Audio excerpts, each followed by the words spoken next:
I'll pass out the new schedule so you can reference that. I've also uploaded it to D2L under course information. It's this first item here, the course schedule after the snow. I didn't mess with the content that has already passed. So if you notice some overlaps, basically we just want to focus from the 19th down to the end of the semester. So I'll go ahead and pass those out.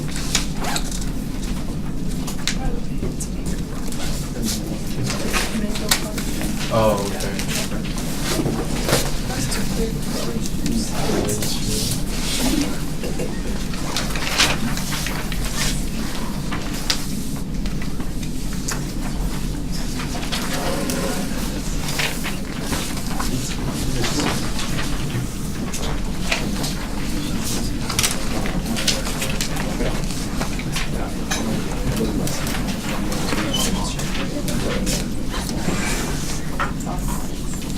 We didn't have math on Friday. I was kind of bummed.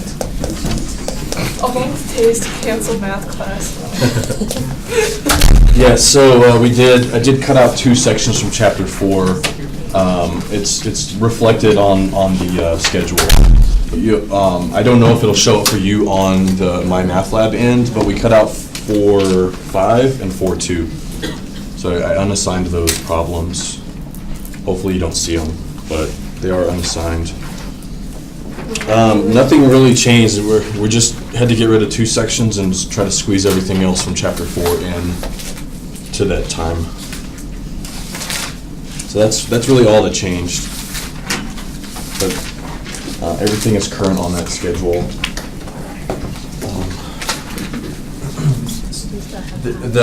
Some homework questions in 3.9 have come up a few times, so I figured I should address that. So 3.9, we were looking at like logarithmic differentiation and stuff.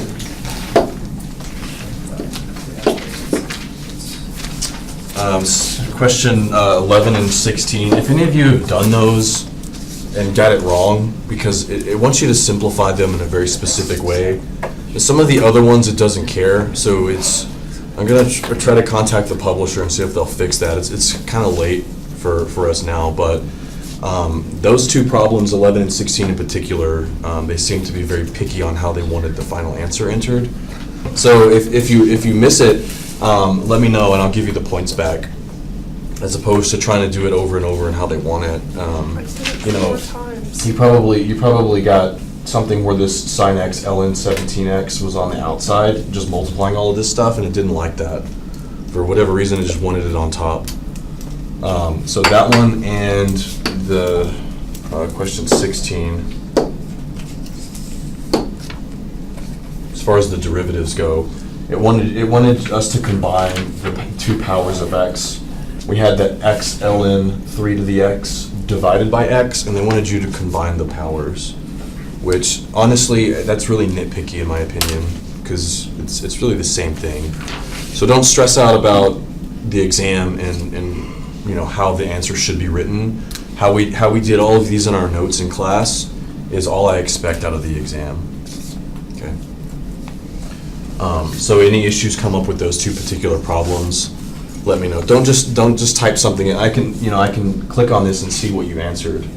So if your answer is like this, then I can give you points back. But if it's like way off the mark, can't do anything about that. So do your best. Don't worry about trying to simplifying it.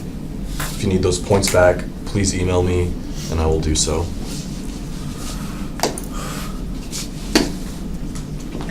Are there any other questions on the homework? Number 7 on 3.10. So 310, we haven't gotten too far in. Just the last, where we stopped in 310, we just presented the rules for inverse trig functions.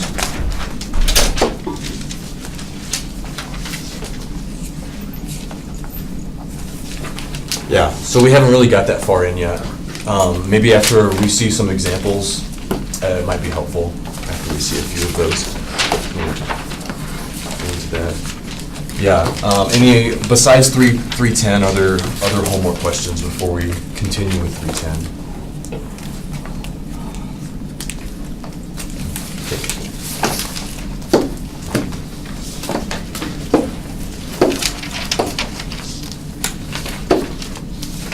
All right, so we did present the rules for the derivatives of the inverse trig functions. And really, if you remember the derivative for inverse sine, inverse tangent, and inverse secant, you've got the other co-functions because they're exactly the same, just the negatives of the other ones. The way this is presented, it's clearly the argument is just x. So what we're not seeing here with all of these is that chain rule. If this is something other than x, all of these really have the chain rule applied where we're multiplying by the derivative of x.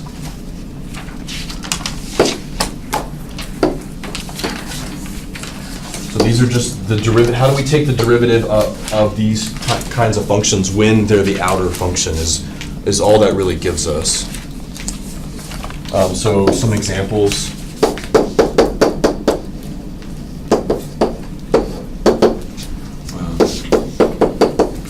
Find the derivative.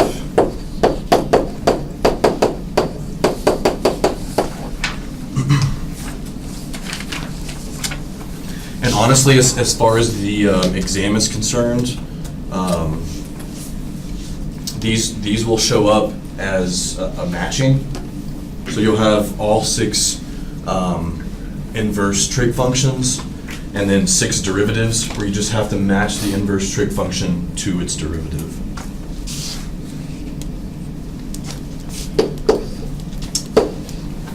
Okay, let's start off with y equals to the inverse sine of 2x.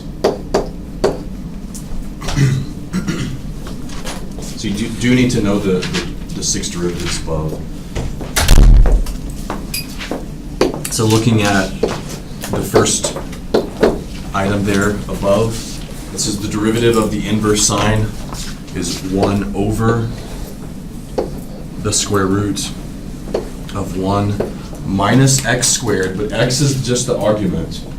So we want to think about that as 1 over the square root of 1 minus the argument squared.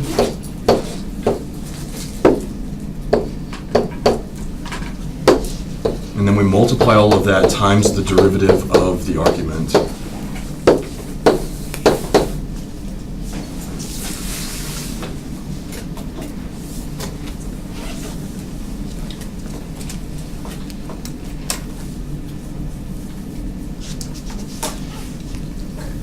And simplify if you can simplify, but this is primarily how we're taking the derivatives of those things in this section. So you have derivative of 2x is 2. So we have that 2 over the square root of 1 minus 4x squared.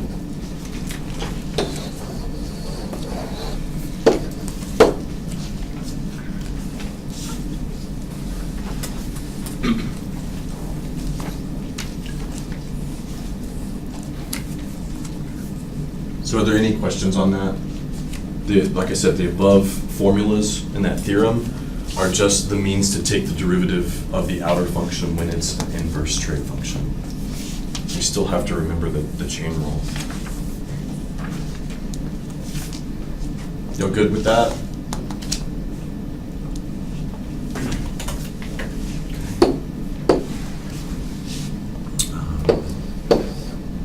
Example 2.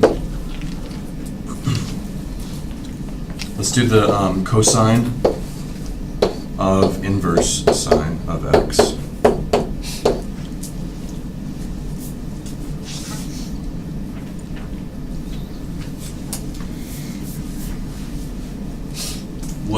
What derivative rule are we applying here?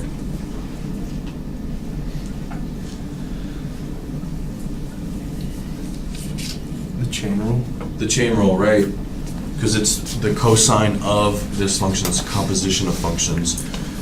Just to be clear, if it were the cosine of x inverse sine of x, then that's a product rule.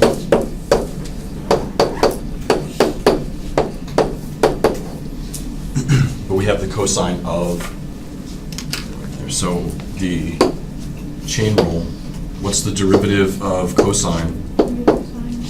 Negative sine. So we take the derivative of the outside function, leaving the inside function alone, and then we multiply all of that by the derivative of the inside function.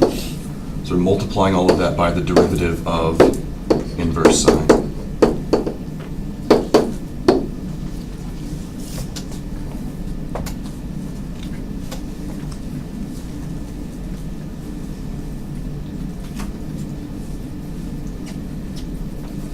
Any questions on that? Does that make sense? Just the chain rule adds another layer of complexity because now you're plugging functions inside of functions. So we have the derivative of the outer, inside alone, times the derivative of the inside.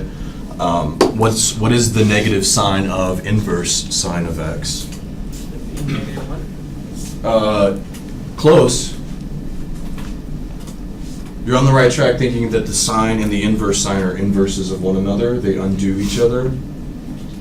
So if I just took the sine of inverse sine of whatever, what would I get? Yeah, because the sine and the inverse sine are inverses of each other. This is no different than saying e to the ln of x, or the ln of e to the x. You get a function composed with its inverse. They undo each other. So that negative sine of inverse sine of x turns into what exactly? Negative x. Yeah, negative x.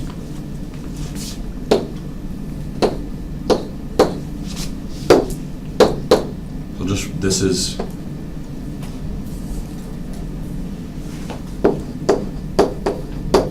that's equal to x, and then we have the negative out front.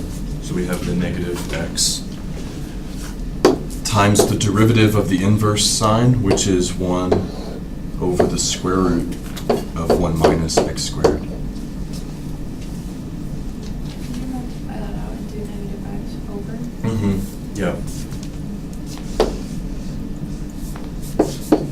So it's just negative x over the square root of 1 minus x squared. Y prime.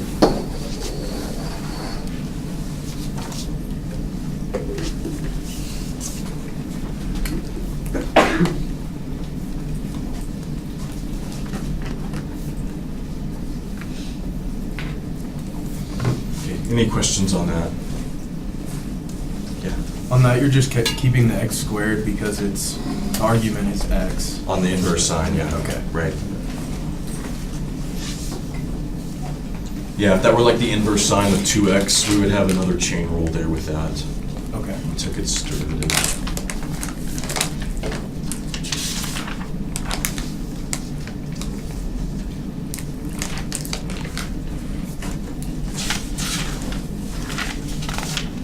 All right, maybe we'll look maybe at two more of these. Try to get. If for those of you that are going on to Calc 2, the inverse sine and the inverse tangent are two really common things. So it's definitely worthwhile remembering those, especially if you're moving forward with calc. I'll start a new page. So let's look at y equals to the inverse tangent of 1 over x.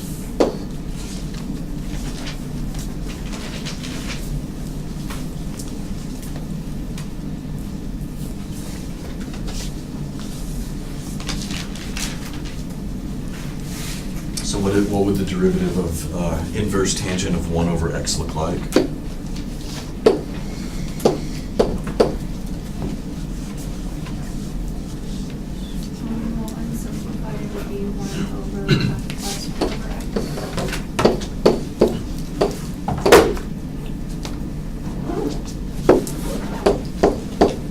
Plus 1 over X squared.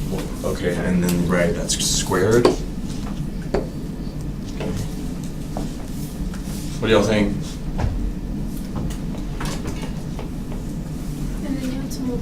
simplify the derivative of the 1x. Right. 1 over x. Good. So you still have to, this is just the derivative of the inverse tangent.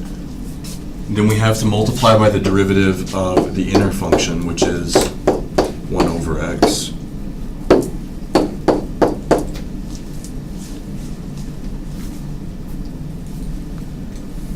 So just like inverse sine of 2x.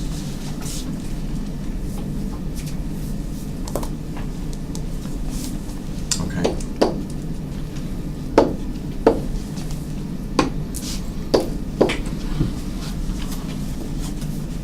Does anyone have any questions about this?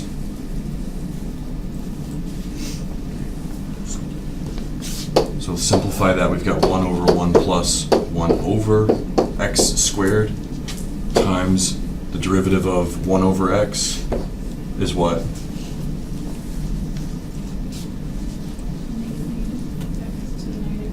Right, negative x to the negative 2, or negative 1 over x squared.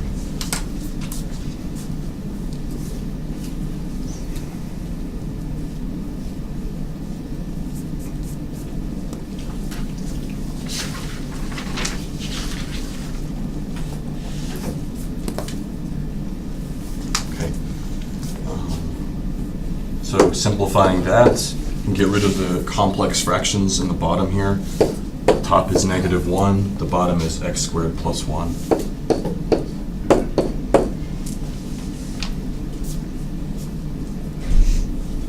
So that would be our derivative.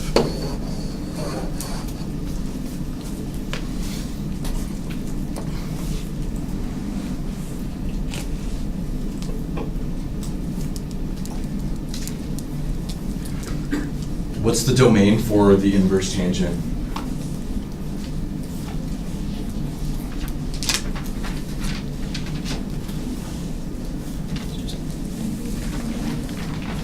Right, it's all real numbers. So the domain here, what we're plugging in, can be all real numbers, except now it's 1 over x. So this here, the original function has a domain, x can't be 0. We see that reflected in its derivative because, you know, if we're looking at its derivative like this, before we simplify, remember you want to look at stuff before you simplify as far as like the domain, because when you simplify you always lose information. So here's the derivative. It's also not defined for x equal to 0 because we have 1 over x squared, negative 1 over x squared. So when we look at this derivative here and say it's negative 1 over x squared plus 1, if we just looked at that function by itself with no context of where it came from, we would say, well, I can plug in any real number into negative 1 over x squared plus 1 normally, but where it actually came from was this function. So you just need to be careful of where these things came from. The derivatives are always based on the function that they come from. They're derived off of the function. So if your function doesn't include certain values, it doesn't make any sense to say, find the slope of the tangent line at this place your function's undefined, right? It doesn't make any sense. Could you explain your final answer after you multiply 1 over 1 plus 1 over square x times X here? How'd you multiply that out? From here to here? Answer, yeah. Just straight across. Doesn't the x squared cancel out the x squared, so you end up with 1 plus 1? What's the x squared 1 plus 1? Yeah, you have to distribute that x squared into both of those.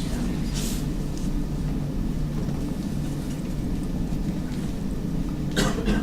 Okay. Are there any other questions on that?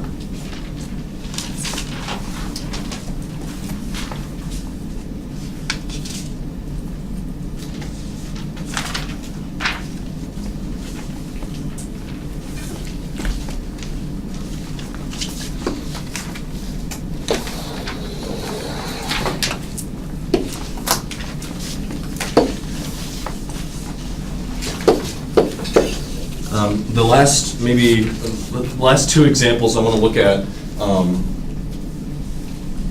just going to look at inverse secant because inverse secant and inverse cosecant both involve the absolute value. So when things involve the absolute value, the question usually arises, is it okay to drop the absolute value, or should I leave it?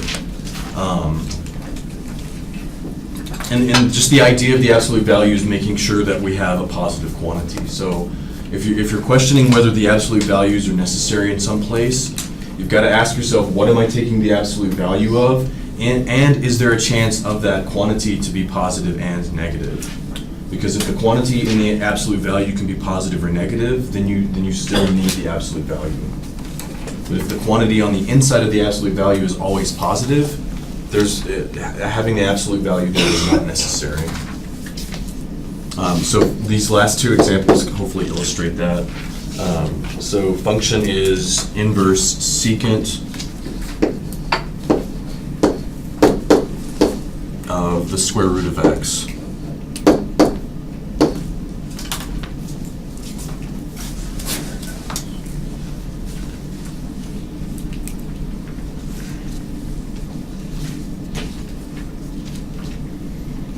Now, going back to the domain of the function, the domain of the inverse secant function was what?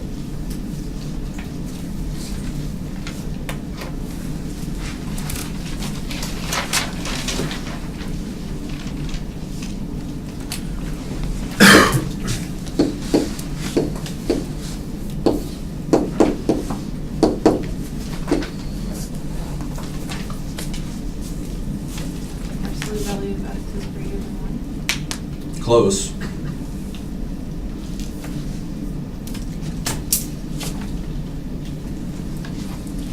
Absolute value of x, meaning the quantity inside inverse secant has to be greater than or equal to 1 in absolute value. So the domain of this function is that the absolute value of the square root of x has to be larger than or equal to 1.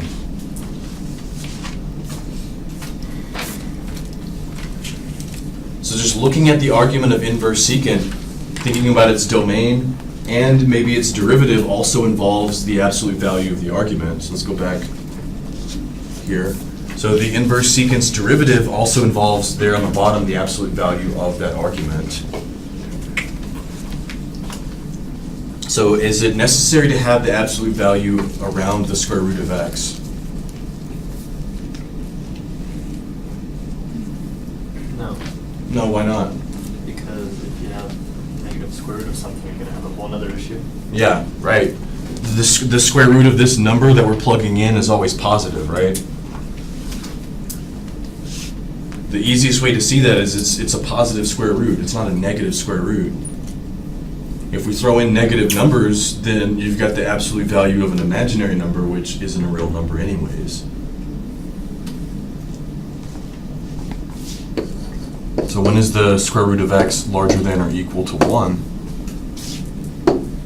And maybe we'll just write here that the absolute value is not needed since the square root of x is larger than or equal to 0 for all x. So since it's never negative, we don't need absolute value around it. So square root of x is larger than or equal to 1. I think maybe that is probably easiest to think about if you think about the graph. I mean, we could solve that inequality, but here's the square root of x. Let's say that's 1 right there. So for what x values is that larger than or equal to 1?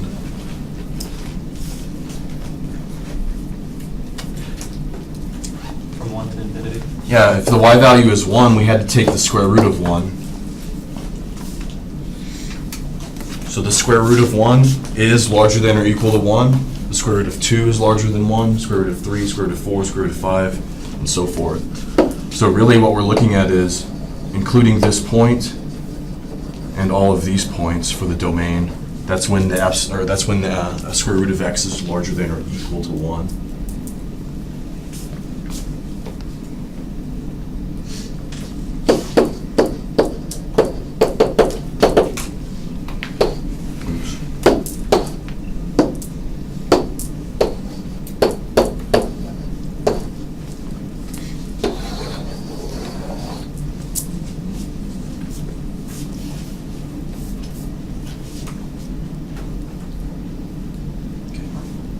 questions on that?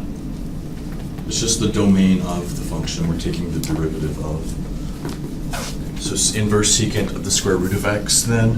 What's the derivative of the inverse secant of the square root of x?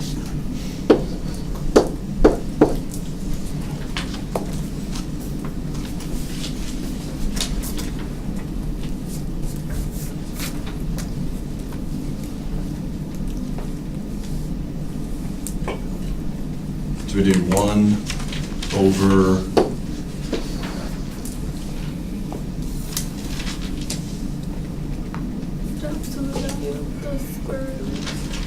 the absolute value of the argument times The square root of x squared minus 1. so that the square root of our argument squared minus 1. We done? Okay. Times the derivative of the argument, which is times the derivative of the square root of x.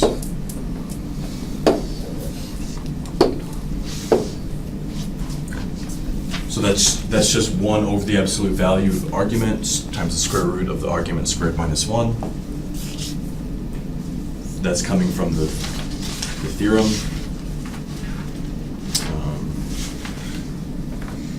3.22. So the absolute value here that shows up, we've already discussed that. Do we need the absolute value around the square root of x? No, because the square root of x is always a quantity that's always positive. So we'll multiply all of this. We'll just drop the absolute value.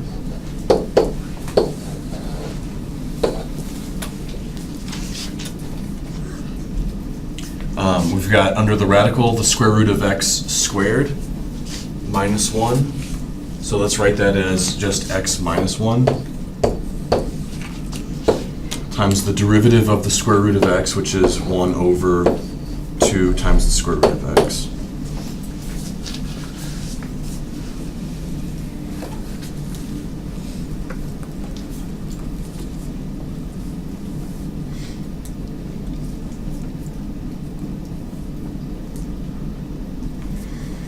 Any questions on where we're at?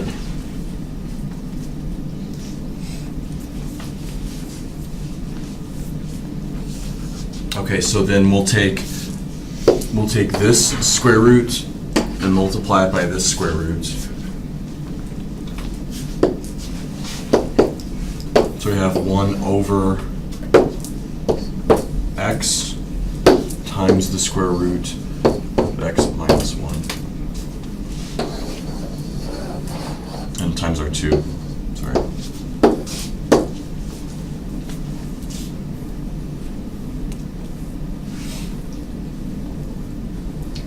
Is the above one fine in the answer or no? Or do we have to simplify it this way?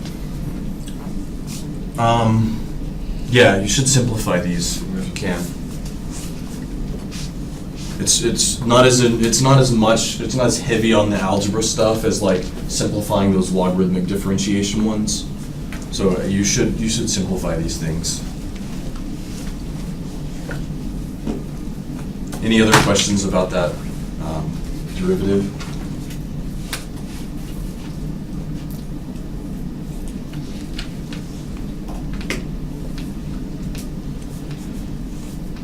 You know, some people will just, when in doubt, they'll just leave the absolute value there. Try to do what we're doing here. It's very important that you understand when you can drop the absolute value and when you can't, especially if you're going to continue on in Calc 2, Calc 3, etc.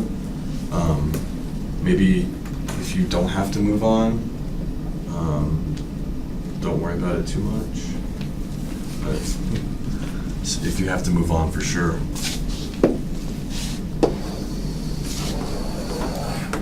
Okay, so that was the derivative for the inverse secant of the square root of x. Let's do one more.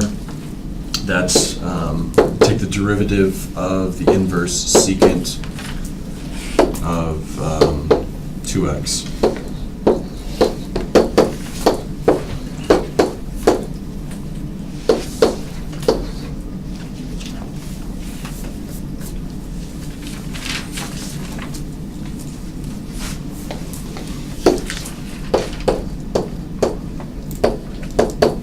Talk about the domain of the function, and we'll also talk about for this function here, when we take the derivative, are we going to need the absolute value around involved? Yes. Yes, how come? Because 2x can be negative. Right, because 2x, just as the thing we're taking the inverse secant of, that's something that can be positive and negative. The square root of x was something that was always positive. Okay, so the domain says that we take the absolute value, has to be larger than or equal to 1. The absolute value of the argument has to be larger than or equal to 1.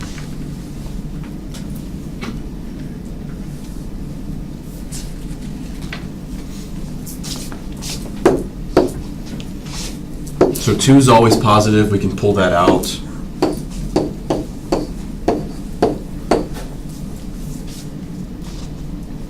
So that's equivalent to answering the question, when is the absolute value of x larger than or equal to 1/2?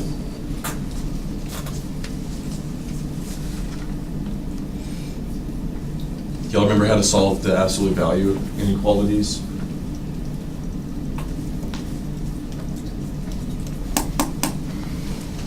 So there's a couple of ways to think about it.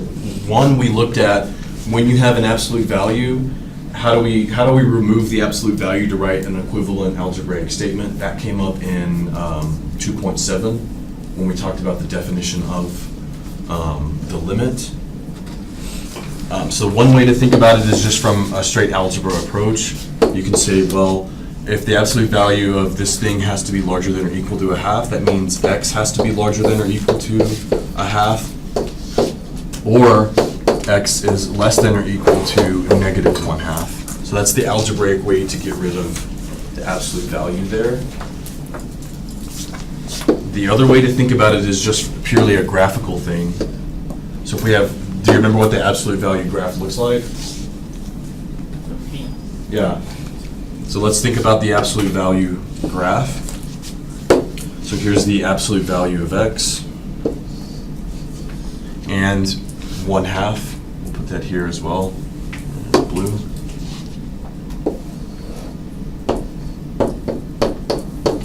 So at these 2 points is where the absolute value equals to 1/2.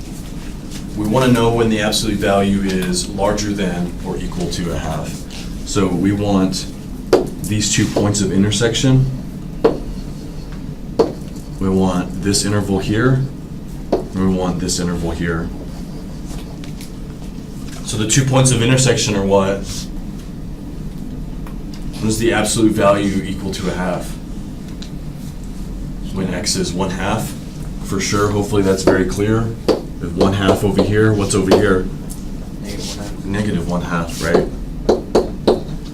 So our intervals, negative 1/2 to, or sorry, negative infinity to negative 1/2 including, and then 1/2 to infinity, including 1/2, which is what we have up here. It's just reversed.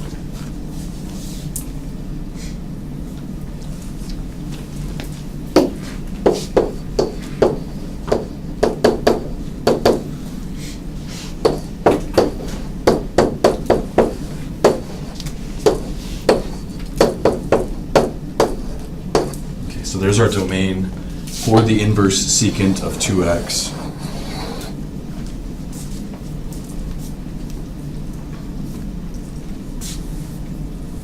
So it's really a lot more technical to run through this as opposed to just looking at the function inside the inverse secant, right? Because if you just looked at the function on the inside of inverse secant, it's just this linear function. Sometimes it's negative, sometimes it's positive, so you need the absolute value there. Whereas if we looked at the previous problem, the square root of x, it's always positive, no absolute value needed. So I think that's easier to think of it that way, but it's more technical to do it this way. Here we're clearly showing that sometimes x is negative and sometimes x is positive. When do you versus a comma? Typically with the domain, the domain and range, you use the union. Okay. Sometimes there is ambiguity, like when you're describing like intervals of increasing and decreasing or something, you usually just separate those with a comma. So there is some ambiguity. It'll usually say separate your answers with a comma if you wanted it separated. Okay. So don't add. I hope you know how to find the domain. I'm not going to test you explicitly over finding the domain of these functions. But it is something you should know. Okay, so the derivative of, what was it, inverse secant of 2x is 1 over the absolute value of 2x times the square root of the quantity 2x squared minus 1 times the derivative of 2x.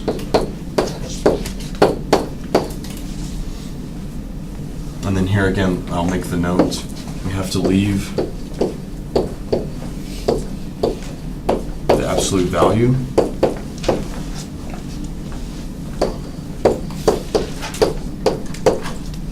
Because 2x can be negative.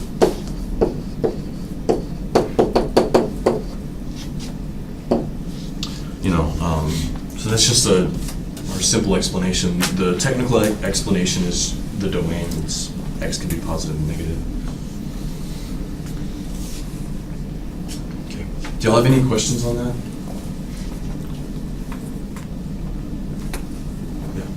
Do you pretty much only leave it or remove it from the absolute value if it's just a square root? Are there other cases? Yeah, so any other function that's positive. So like, certain quadratics, like if I had like this maybe, is like x squared plus 5, that's always positive. Oh, okay. Things like that. E to the x is always positive. Exponentials are always positive, unless they're, shifted down. Okay. Yeah.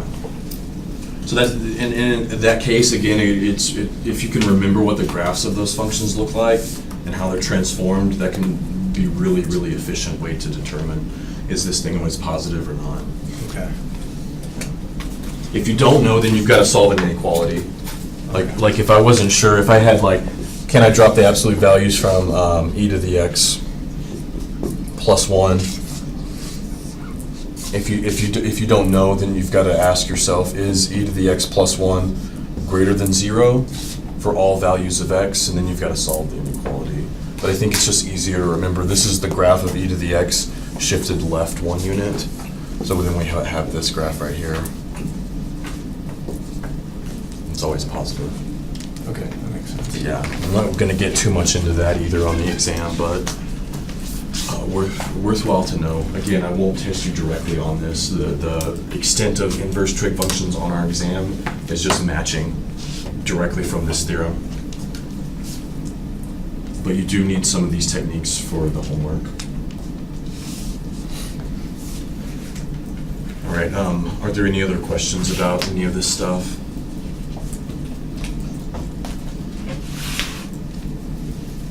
So really we should finish this. We've got the derivative there is 2.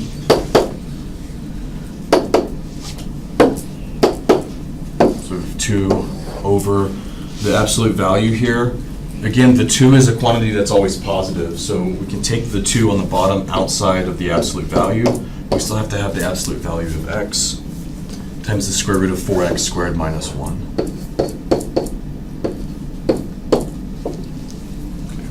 And then the 2's divide out.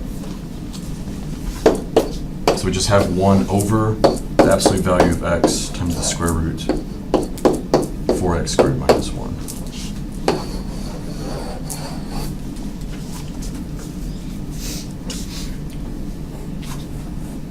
And that would be our final answer. The domain is, what was it? Whatever we listed above, from negative infinity to negative 1/2, etc.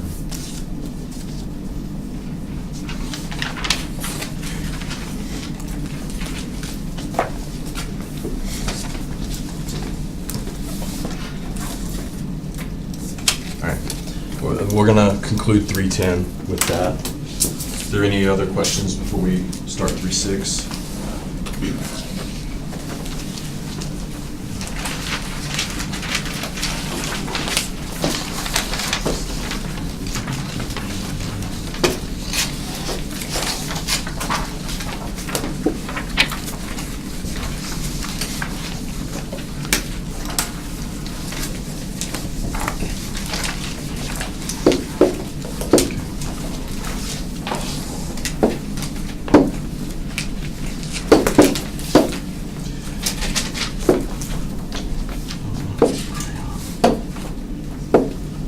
So 3.6, as you gotta remember, 3.6 was prior to the chain rule, to the derivatives of inverse trig functions, to the derivatives of logarithms. So I think, going back to 3.6 is hopefully pretty easy, because the derivatives only go up to the trig functions here with the product and the quotient rule. As far as what we're focusing on for the exam, remember there's infinitely many applications to this. Derivatives as an instantaneous rate of change. Anything you measure, you can always then measure the rate of change. So whatever you measure, temperature, population, diameter, any of those things can be then looked at through the lens of what is the instantaneous rate of change at this particular moment in time. We're primarily going to focus, especially for the exam, is we're focusing on the first part, the displacement, velocity, position, and acceleration.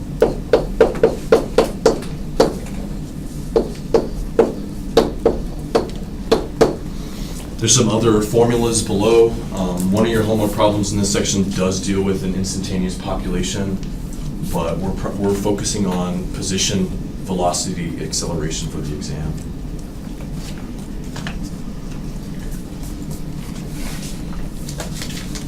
So as a reminder, if you had, or maybe something totally new, displacement is defined as this delta S, and the delta just means a change.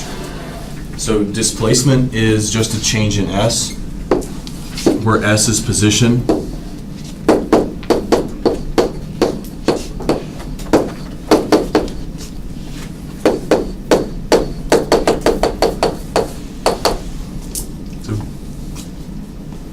We start at A for some time value, and then we go to a time value of A plus delta T. So again, that's just another where we started plus a change in time.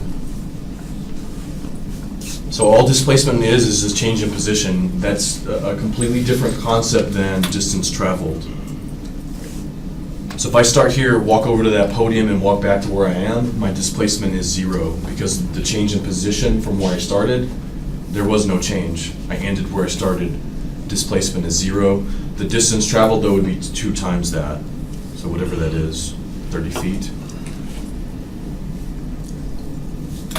And then we define velocity. So it says, suppose an object moves along a line. We're just looking at one-dimensional motion here along a line with a position function, f of t equals to s.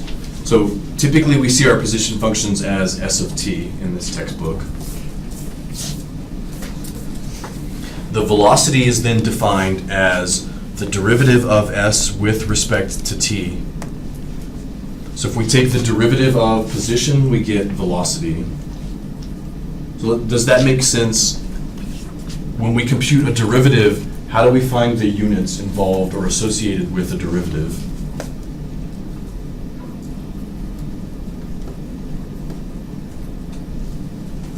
So let's say we started off with a position function that was, so here's s, and here's t. But let's say s is in position, is in miles, and time is measured in hours. So when we look at a derivative in that context, the derivative's units are what? Miles per hour, right? Because the derivative is just the change in y over a change in x. So we have a change in s over the change in t when we compute the derivative, right? So when we compute the derivative, the units for the derivative will be miles over hours or miles per hour. So when we talk about something as miles per hour, meters per second, feet per second, whatever, that is now a velocity, or you're measuring a rate of change. So, maybe looking at it that way, it does make sense. The derivative of a position function gives you the velocity. The derivative of velocity is defined as acceleration. So acceleration is derivative of velocity with respect to time, or it's the second derivative of the position with respect to time.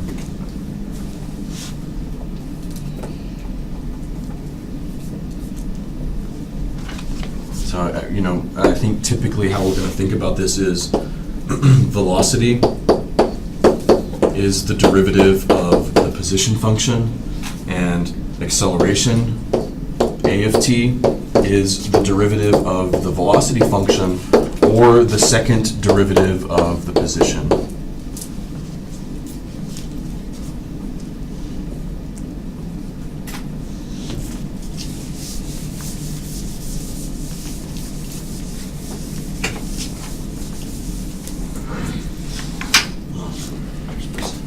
So like if we measured, let's say maybe something more familiar, if we measured time in seconds and position in meters, then when we look at the derivative,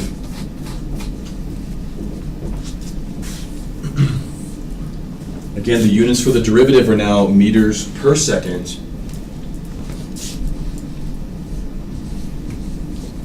And time is still measured in seconds. So there's our derivative, here's our velocity. And then when we look at this function's derivative, what are the units now for acceleration?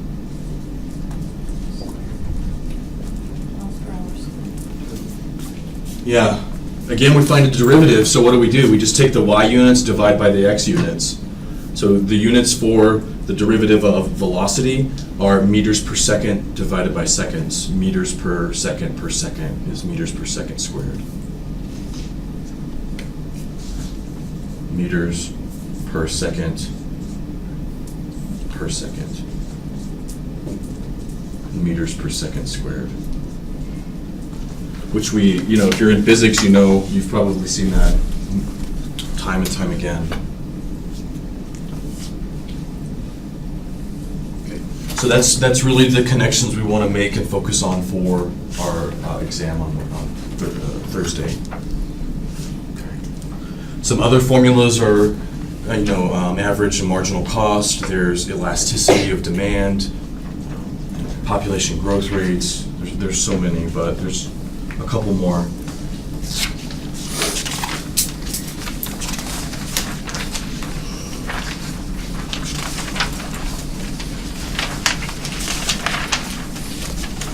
We probably should try to get through the first 3 of these examples. Also, just on that first page, if you'll notice that speed is defined as the absolute value of velocity. So generally when we speak of velocity, it's something that has both a speed and a direction, right? So the direction is indicated by the positive or the negative. Depending on how you set your coordinates up, positive could be up, negative is down, positive is right, negative is left, however that coordinate system's set up. It's usually set up so that it's intuitive. But speed is just a magnitude. Speed doesn't care what direction you're heading, which is why it's just the absolute value of velocity, because then we ignore the positive or the negative, which is the direction, and just ask how fast is it going. All right, so here what we're given is a position of a patrol car with respect to time. The position is measured in miles from the station. So it says the station is located along a straight east-west freeway. So here's think about the t-axis is your east-west freeway maybe. Anytime we're on the t-axis, you're back at the station. And we start at noon, which is t equals 0. So here corresponds to a time of noon. The patrol car leaves the station, heads east. The position of the car is given by this function here. And it describes the location of the car in miles east. positive or west negative of the station after noon, T hours after noon. And that's what's plotted there. So the part A says describe the location of the patrol car during the first 3.5 hours of the trip. So I don't know, did yours print out, do y'all have the grids on there? Doesn't show up very well. Here is 3.5 though. So that's the first 3.5 hours of the trip. So basically it's asking us to describe what that graph is describing. So what is that graph showing us? Well, we know he starts here at the station, so he starts at the station.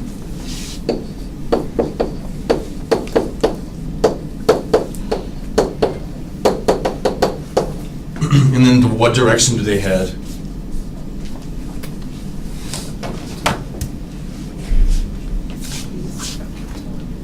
Yeah, how do you know it's east?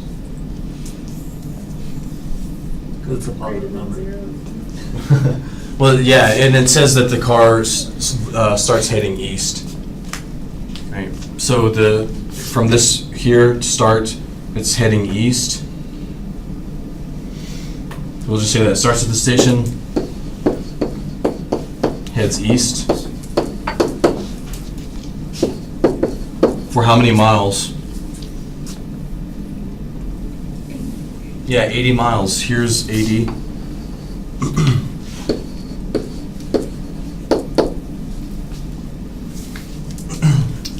Miles east of the station, what do they do? Eventually, yeah, eventually they will. But why is it flat there? Yeah, he's hanging out. He stopped. Right. So the time is progressing, but his position is not changing. So that therefore he's or she, the patrolwoman, starts at the station, heads east for 80 miles, then stops.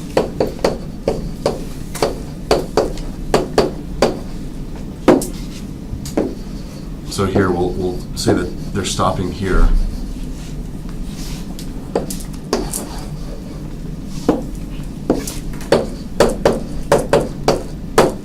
After they stop, how long do they stop for?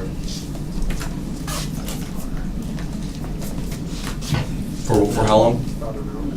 For an hour. Let's say that. Stops for an hour.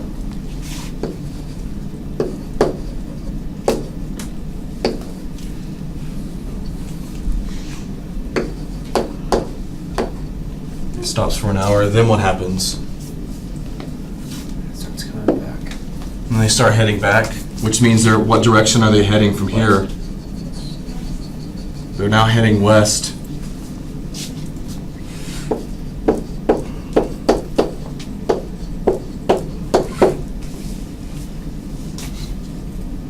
How long do they head west for?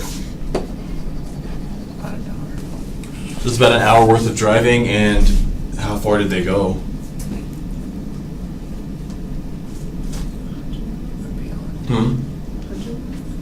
Yeah, it's really hard to tell. This is -10. So -10 here, a -10 position corresponds to what?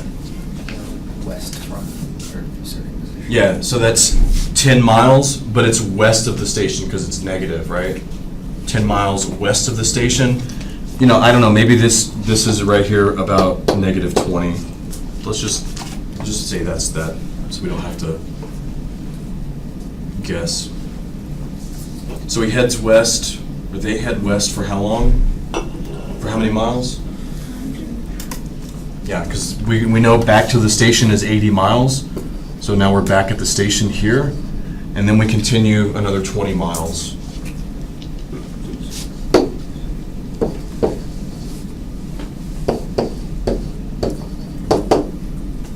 And then that's the end of the trip or the data, so that's kind of what that's describing. So after 80 miles, they're back at the station, and then they continue an additional 20 miles west. So even though it's like just one-dimensional motion, they're just here, they drive 80 miles, they stop, they drive another 80 miles and keep going another 20 miles. It's just one-dimensional motion. You see, with the factor of time in there, you do get a two-dimensional graph. Josh? Oh, yeah.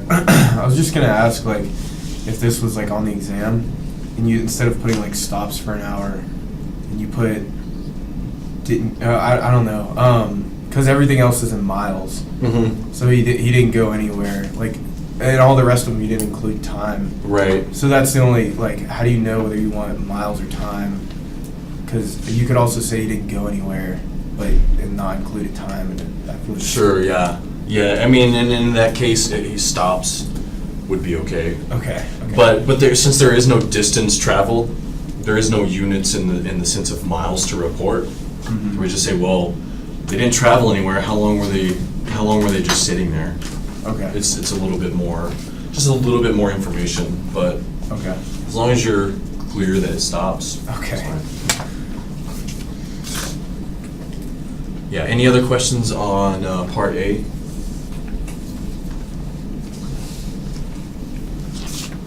Part B, calculate the displacement and the average velocity of the car between 2 p.m.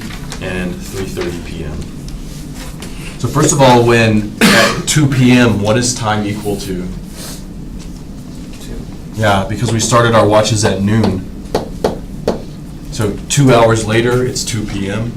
And at 3:30 p.m., t is equal to 3.5. 3.5 hours after noon. Okay. So we need those two time values because we're going to calculate the displacement.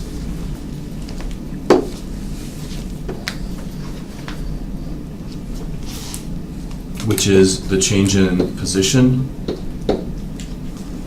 from time equal to 2 to time equal to 3.5. So notice we don't have the actual position function that's graphed there, but we do have the data. So the change in position, we just say, okay, well, where did they end up? Minus where did they start? So S of 3.5, the location at 3.5 hours, minus the location,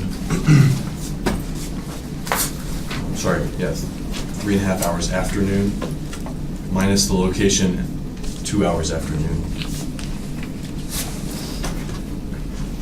Okay. This.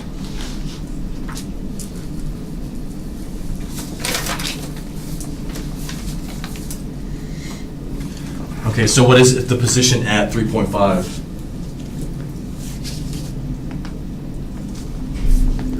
-20. Yeah, we just marked that so there wasn't any ambiguity. -20 minus the position at 2 was what? 80. So -20 minus 80 gives us -100. And since we're talking about a change in position, position is measured in miles. So we just have a -100 miles.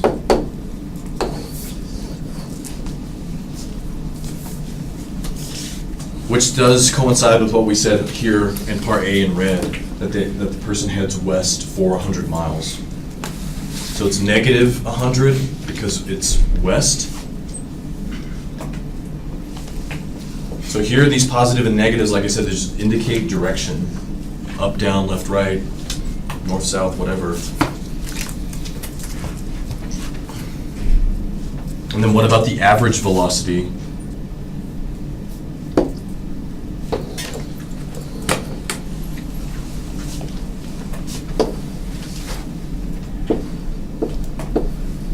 How do we calculate the average velocity? Delta S over delta T. Yeah, it's the change in y over the change in x, right? Change in position over the change in time. So we have the change in position, well, we just calculated that. Change in position over the change in time.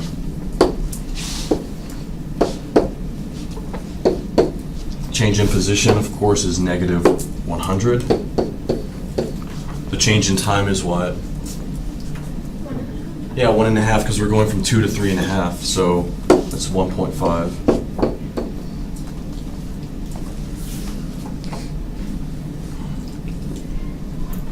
So that's going to give us our average velocity. Remember, the units associated with position are miles. The units associated with time are hours.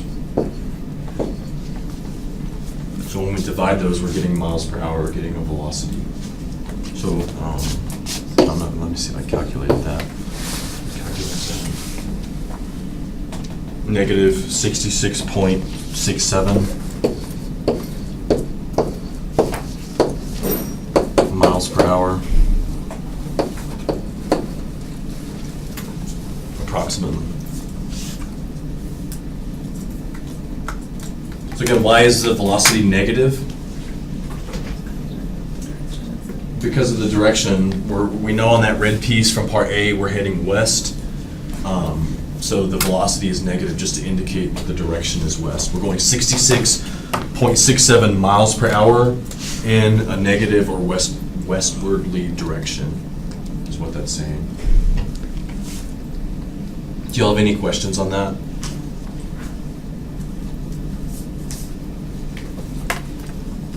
At what time or times is the instantaneous velocity the greatest as the car travels east? So the car is traveling east, where we have our blue from 0 to, what was that, 1? So this is one of those questions where we're not given a function, so we can't find its derivative, therefore we can't tell where it's maximum. So this is just where we eyeball it. So we'll just write this out on the blue portion of the curve.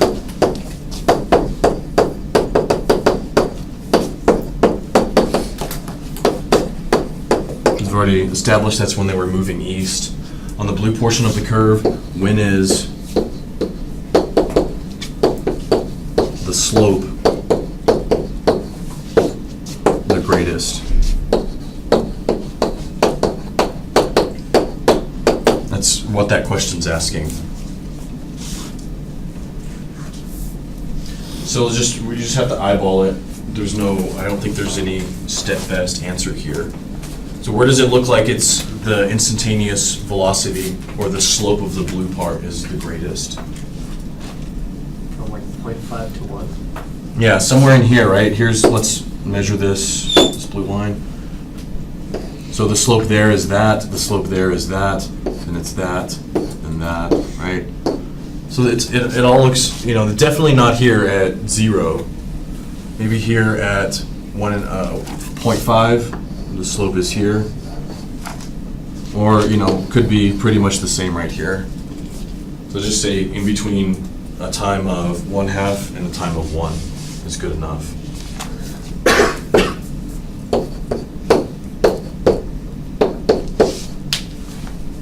So that's fine.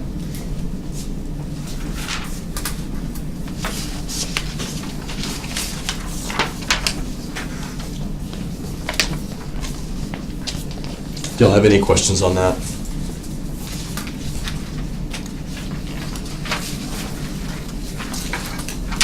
Okay.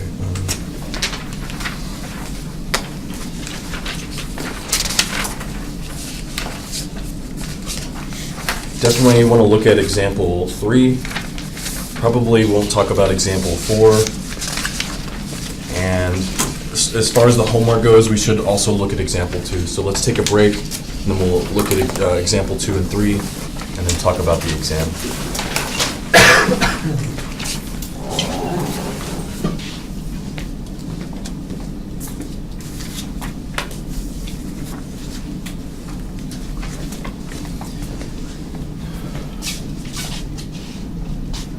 Okay, so here, example 2.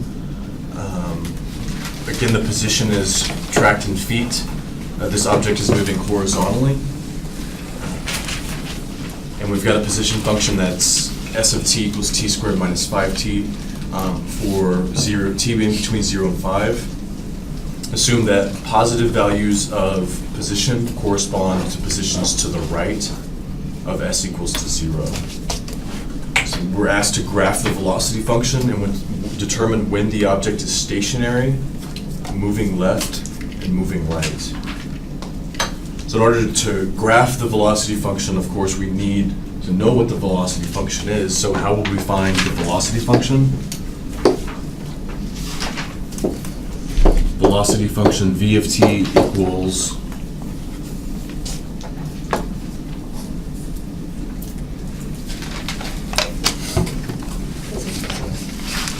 is what?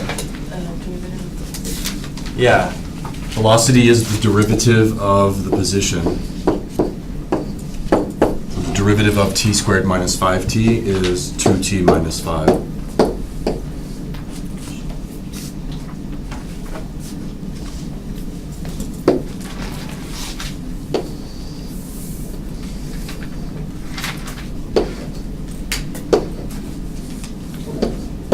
And we're only showing this for the first 5 seconds.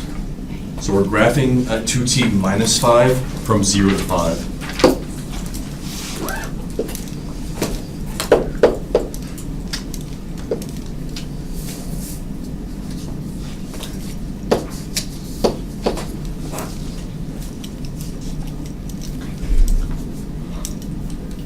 So there we go. There's the graph of your linear velocity function. And now we want to determine when the object is stationary.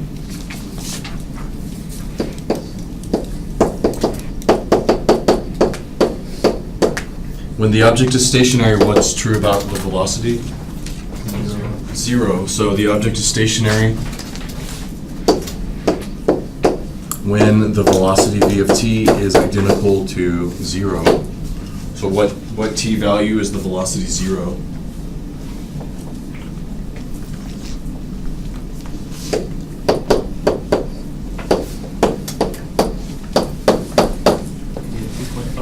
Yeah.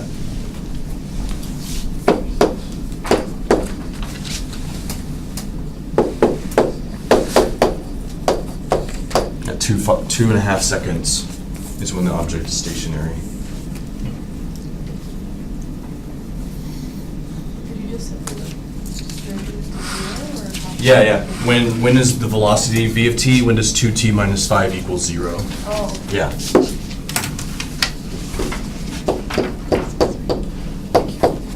Sorry about that.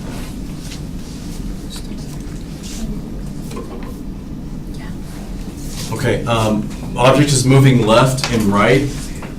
It's, 99% of the time that's set up to where positive velocity corresponds to positions or motion to the right, just because that's positive, and negative velocity corresponds to motion to the left because that's the negative direction.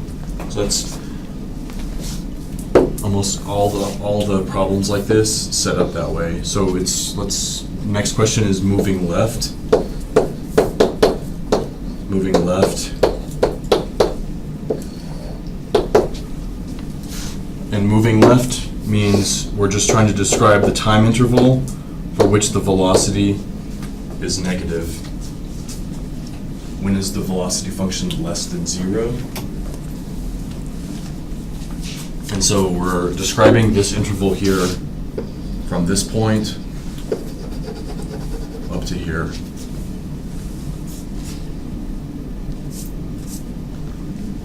So that's when t is equal to 0 or larger than, and then we go all the way up to where? Yeah, 2.5. Do we include the 2.5 as when it's moving left? No. No, because it's stationary when t is equal to 5/2. So the interval from 0, including 0, to 5/2 is when the object is moving to the left.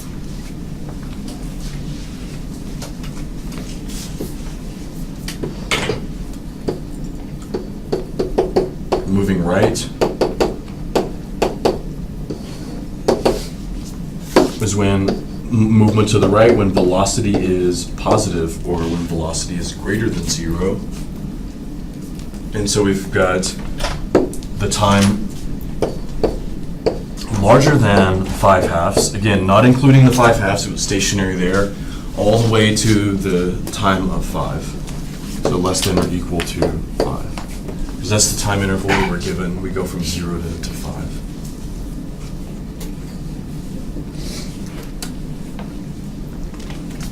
And that's this interval here.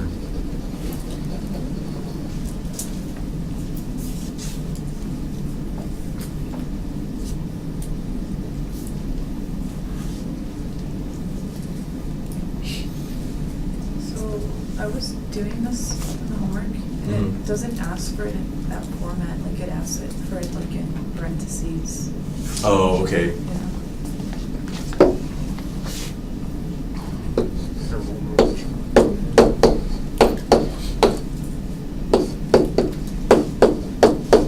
Yeah, interval notation. I didn't know that, so I did them a lot.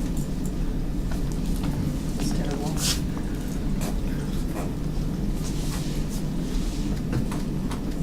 Okay, questions on that? Graph the acceleration function and determine the acceleration of the object when its velocity is 0. So we did already find that. When the velocity is 0,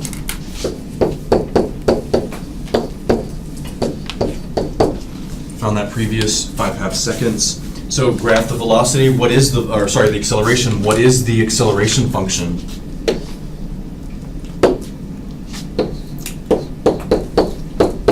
Acceleration is the derivative of velocity, right? So let's write it out. Derivative of velocity, 2t minus 5 is 2.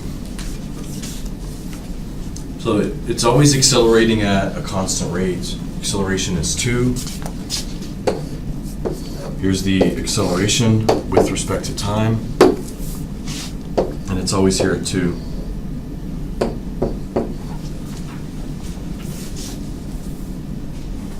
So what's the acceleration when the velocity is 0? Still 2, because it's always 2.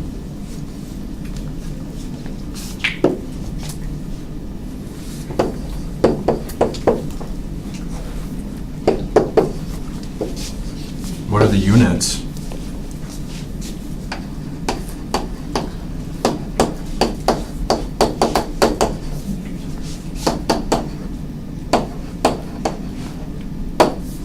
Feet per second squared. Right. So position's measured in feet, time is measured in seconds. So it's feet per second or feet per second squared.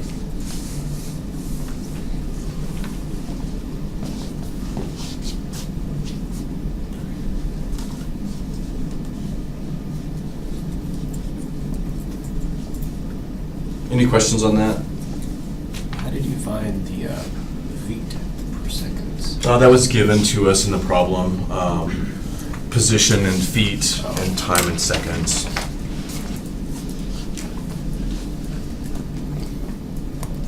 Okay, then when is the speed increasing?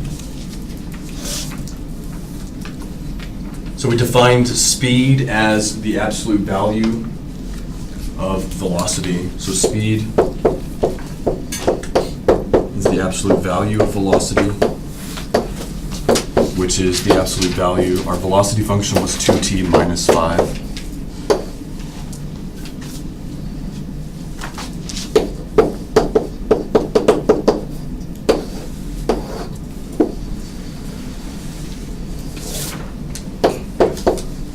That was our velocity. In order to graph the, speed function, it's the absolute value of that. What do we do? What does the absolute value do to anything? Makes it positive. Yeah, does it? It doesn't change 0 and positive quantities, but things that are negative, it just makes them positive, right? So when we look at the graph, if we were to anyways, the speed, this is here at -5, so this is up here at 5.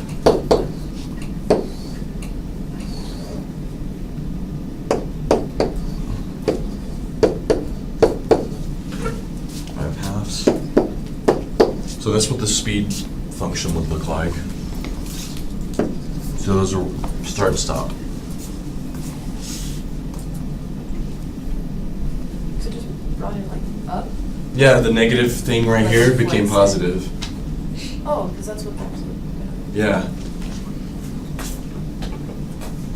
And when is the speed increasing? 2.5 to 5. Yeah.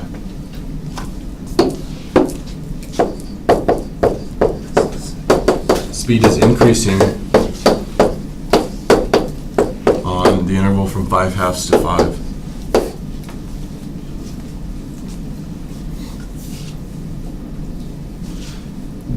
Typically, when we describe intervals of increasing, decreasing, constant, they're always open intervals because you can't increase or decrease at a single point. My math lab, I think, wants brackets somewhere, which I really disagree with. So if you missed a problem where speed is increasing due to brackets versus parentheses, please email me. But we should describe intervals of increasing, decreasing, and constant as open intervals, parentheses only. So there, we're ending at 5.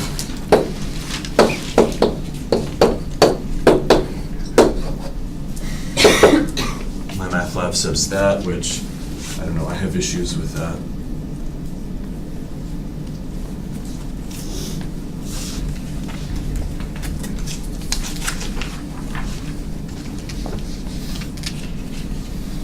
Okay, do y'all have any questions on that example?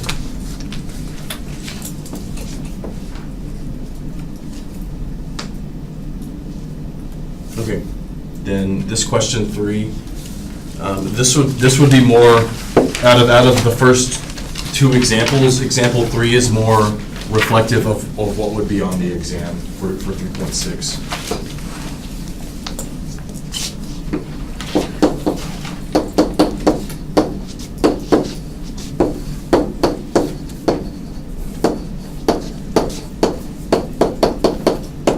So this will be pretty similar to a question we have on the exam. So stones being thrown, position of the stone is given, and where S equals 0 is the level of the river. So we're on a bridge 64 feet up, that's 96 feet rather above the water. S equals 0 corresponds to the water level. First thing we want to do is find the velocity and the acceleration functions. So the velocity function and the acceleration function.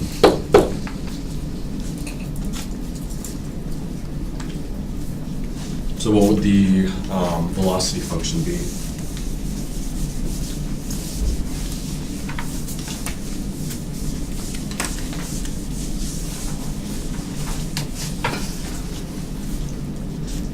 Derivative of the function we're given. Yeah, derivative of position.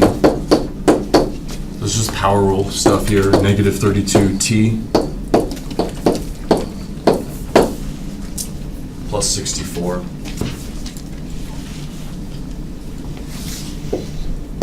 And acceleration, derivative of velocity. So the derivative of velocity is -32.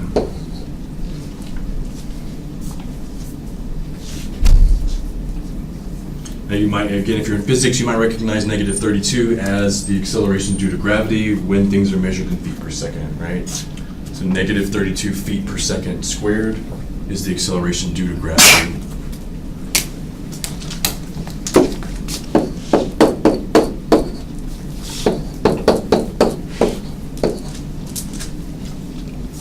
Just remind ourselves of the units.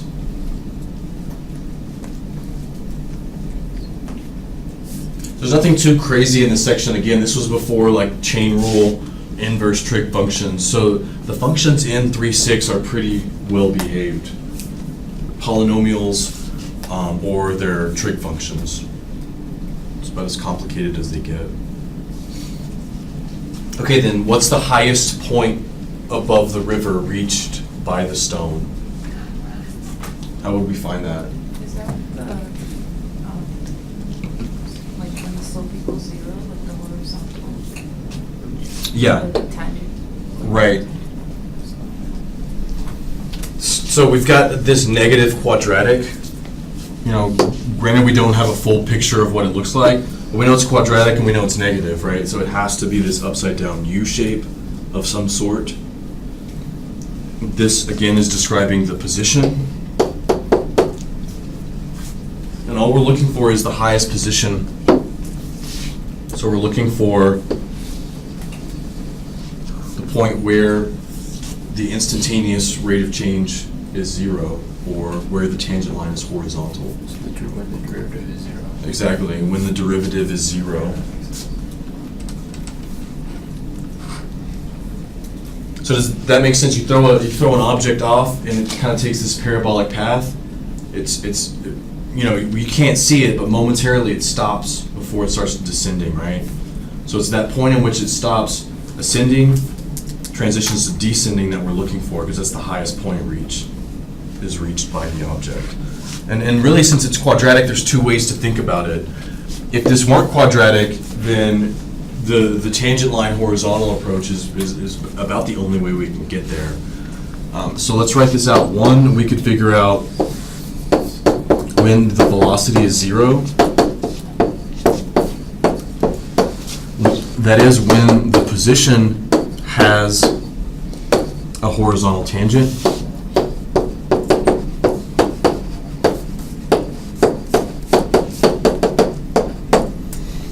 The other way we can think about it, and it's not always applicable, but since this is a quadratic, we know the max of the quadratic is at the vertex.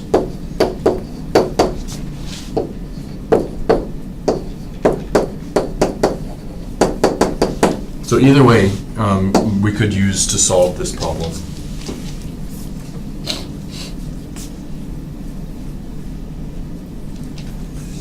Honestly, I think it's easier to figure out where the velocity is 0, because we already have the velocity function, negative 32t plus 64.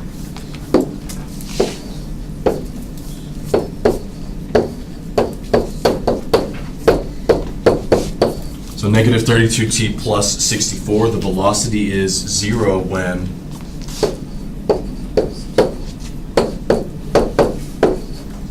t is equal to 2. Are we done? Is that it? No, it says the highest. Yeah. So it's asking, what is the highest point above the river reached? We've just found the time in which that takes. You know, 90% of these problems, when they're asking about height, velocity, position, those are all functions of time. So in order to answer a question about position, velocity, or acceleration, you always first have to have the time and at which that event occurred. So a lot of your work does initially solve for t, then you've got to plug that t back into what they're asking about. So that's a t value of 2. We're after the height of this object. What is this y value here is what we're after. So we just take the position and evaluate it at 2.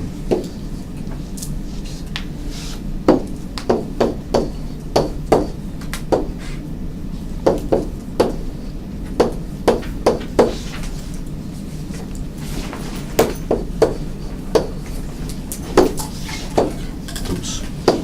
So that's the number we're after here.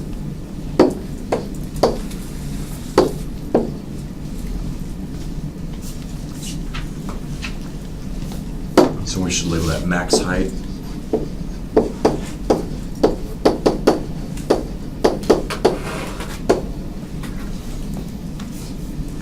Is everybody okay with that? Does it make sense? Any questions?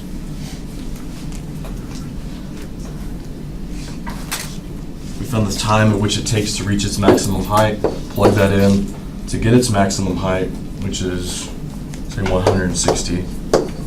Position is measured in feet, 160 feet.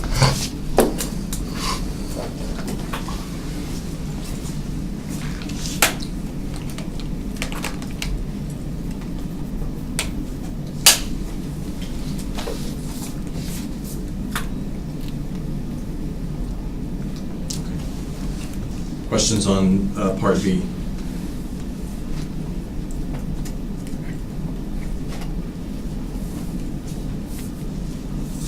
A similar thing here with part C.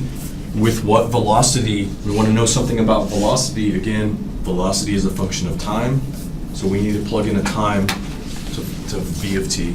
With what velocity does the stone strike the river? So how do we determine that?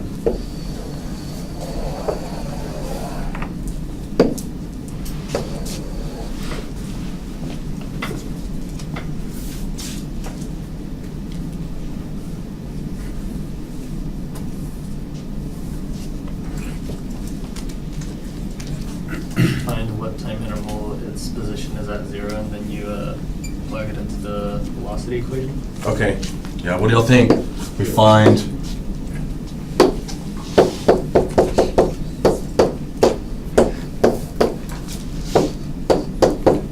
when the position is 0, and then plug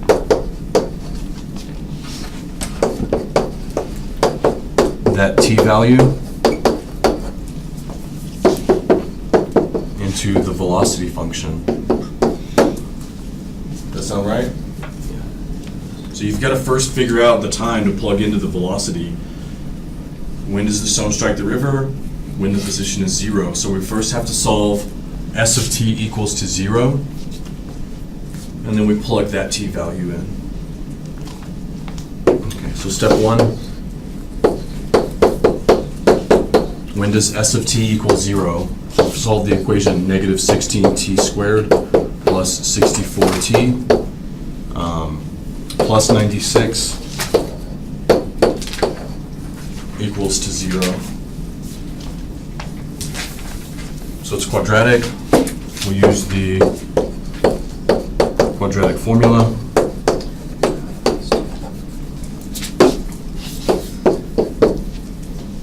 And just to save time, quadratic formula gives us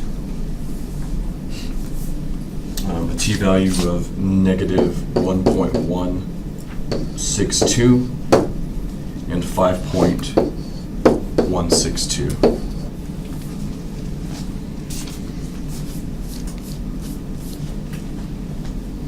Okay.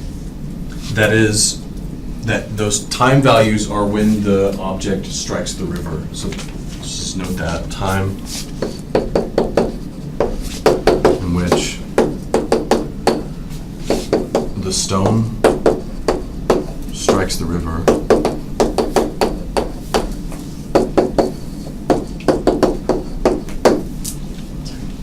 Well, clearly one of those times doesn't make sense because we started at time 0. So now we know the time it takes to reach the river. We want to know the velocity at which it hits the river. So now we're going to take that time and plug that into the velocity function.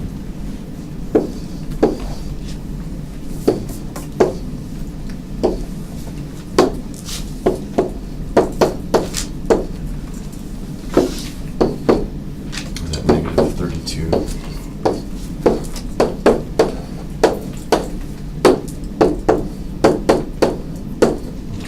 So now that will give us the velocity at which the object hits the river.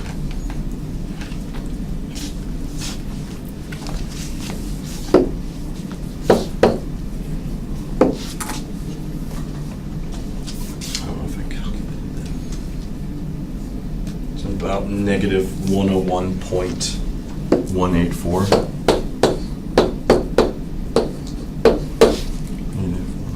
Yeah, 184. Velocity was measured in feet per second.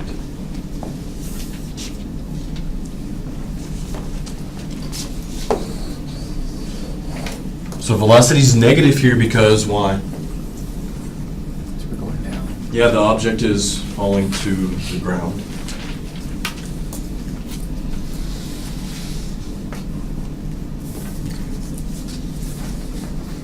Do y'all have any questions on that?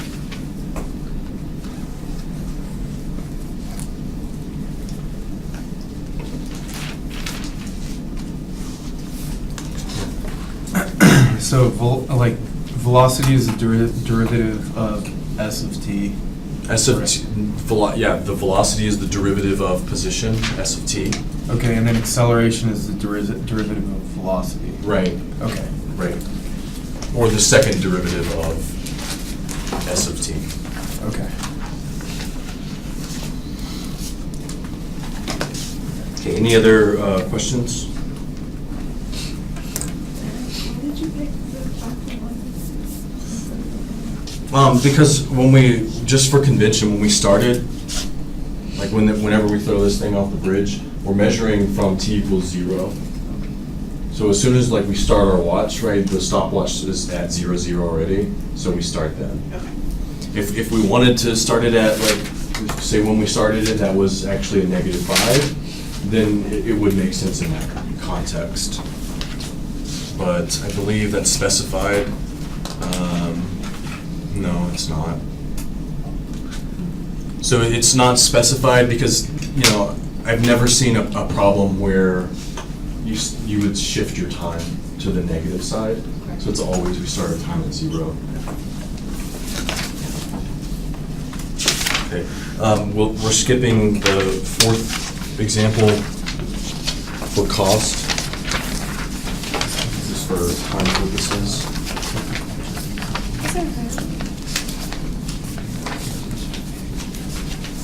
And so we'll close out 3.6 with that example. Are there any questions before we move on?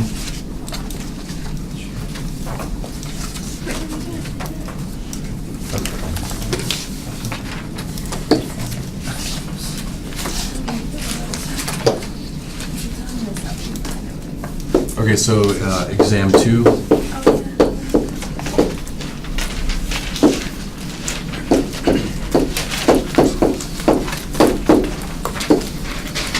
So the nature or structure of the questions.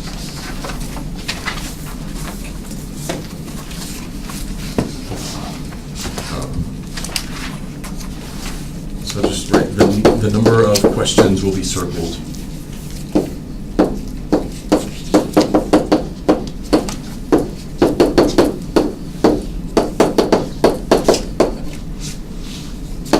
For example, 5 means 5 questions.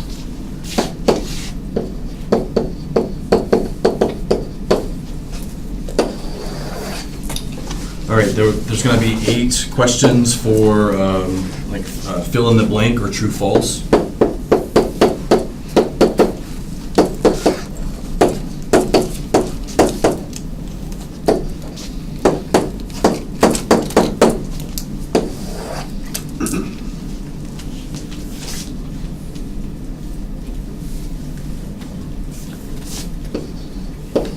Eight questions dealing with basic derivatives.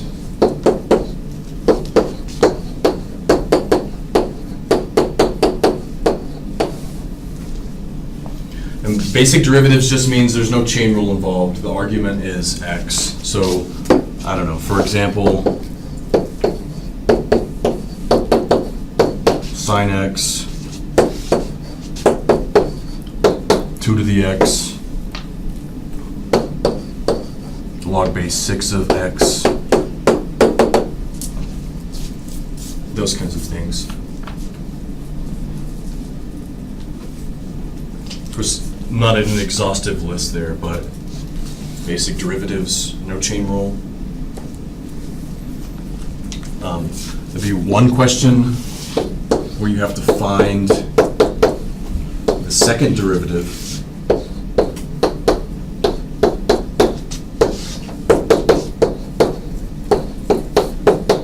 of a given function.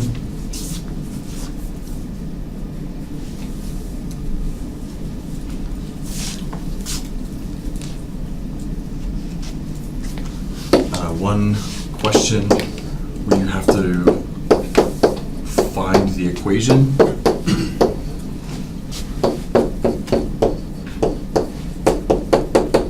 Equation of the tangent line.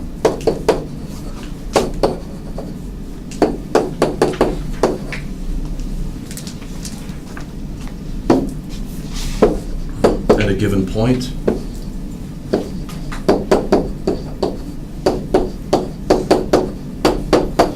And by the way, all of the derivatives except for the one where it says use the definition of the derivative, any derivative in this exam, you can use the shortcut method. You don't have to use the limit, right? I just see a lot of people on really complicated derivatives trying to use the limit as h approaches 0. There's only going to be one question where you have to use the limit as h approaches 0 to compute the derivative. So any of these derivatives, please know the shortcut methods. There's one question where we have to find the x value or values where a given function has a horizontal tangent.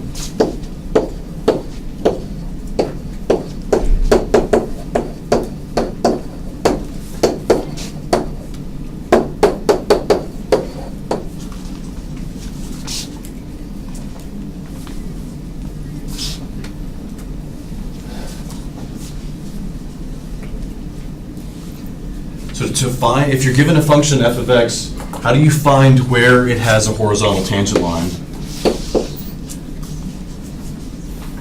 So it's the derivative equal to 0. Right, set it equal to 0, meaning find f prime of x, set the derivative equal to 0, and solve for x.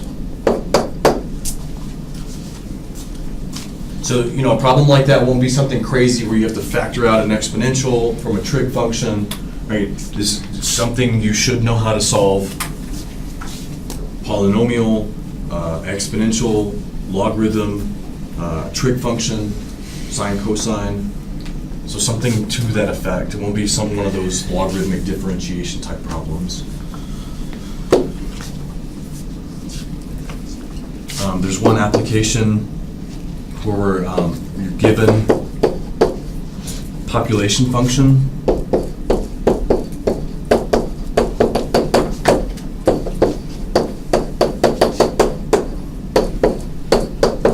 P of t.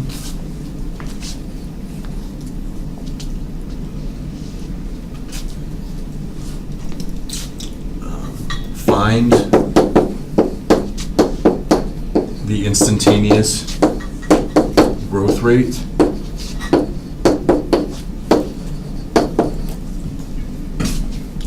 and the steady state population.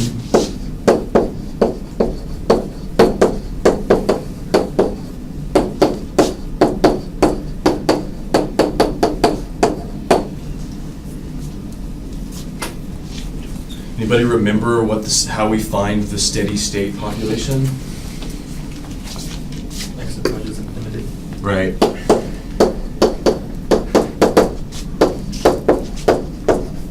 Steady state.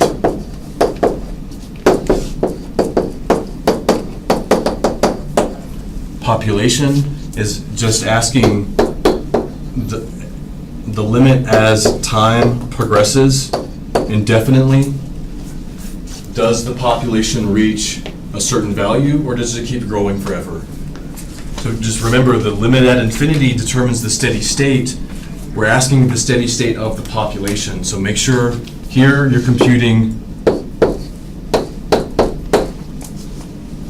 on the population function, not the population growth function. If your population does reach a steady state, then what has to be true about the instantaneous growth rate? What was the question? Like if your population does reach a steady state, let's say the population of a town does eventually reach 1,000 people, what has to be true about the instantaneous growth rate? It's what? You're on the right track. On the right track for sure. If the population levels off, what has to be true about the growth? Stop growing. Yeah, you have to stop growing, right? So at some point, the derivative, the instantaneous growth has to be approaching zero, right? So in order for us to reach a finite population, there can't be any more growth after a certain amount of time. But anyways, steady state population, limit at infinity on the population. We did this in 3.4. There's an example of that. My Math Lab, I believe, in MML has an example in section 3.3. Don't quote me on that 100%, but My Math Lab does have one of those somewhere. One question where you have to use implicit differentiation.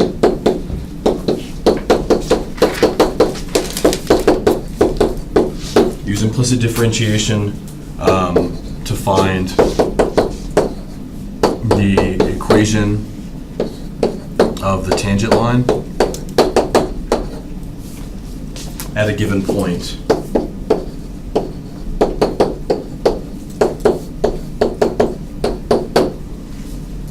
Implicit was section 3.8. There'd be one question where you have to find the derivative using logarithmic differentiation.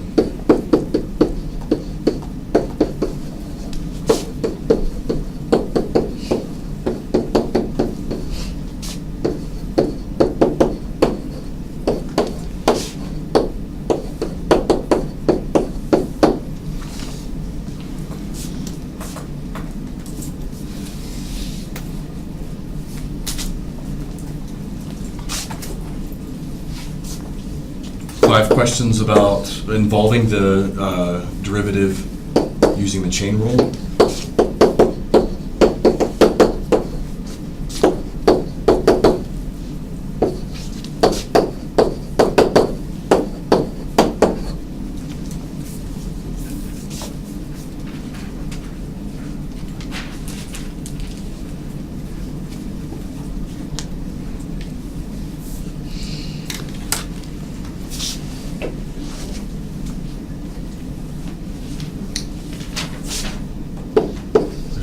One question where you have to find the derivative using the definition.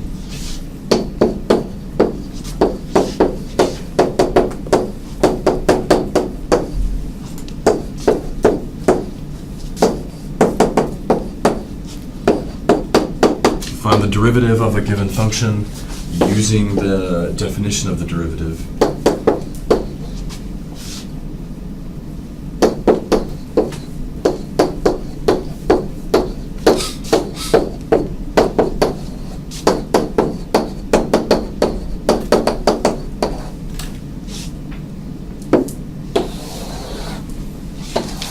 So again, outside of this one question, all other derivatives are shortcut, formula, theorems, whatever.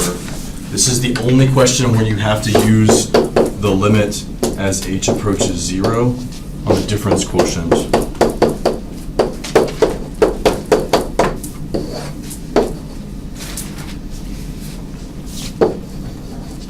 Is everybody clear on that? It's the only question you have to use the definition.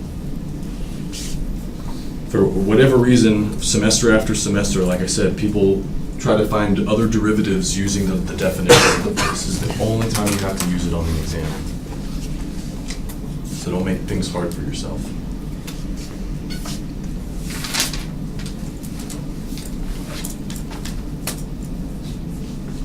This is f prime. That's the derivative function.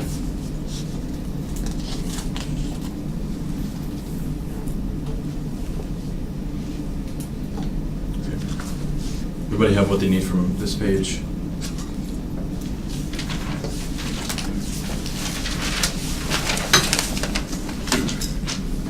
By the way, the definition of the derivative, it won't deviate from things that we haven't seen.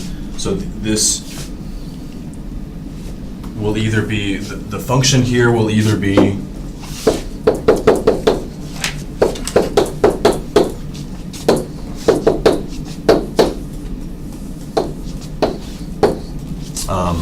what do we have?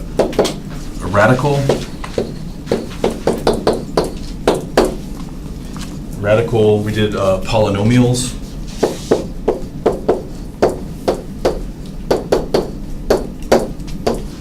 Or like a rational function.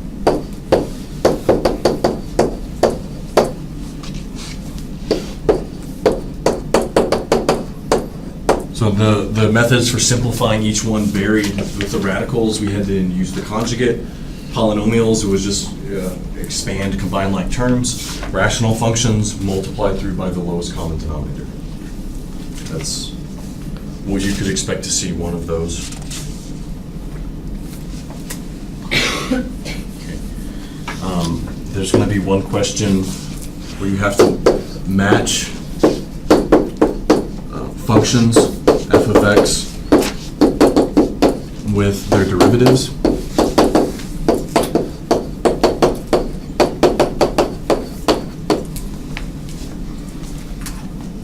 So I'll just give you functions a, b, c, d. You have to match the derivatives 1, 2, 3, 4. So that's just the graphing derivatives was mentioned in 3.2.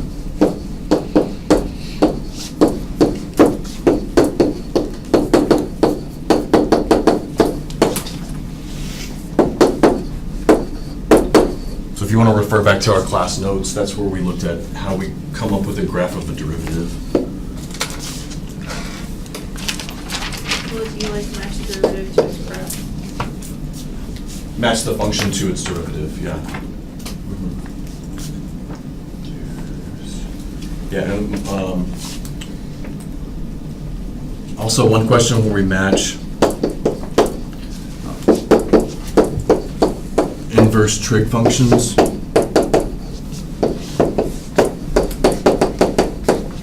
to their derivatives.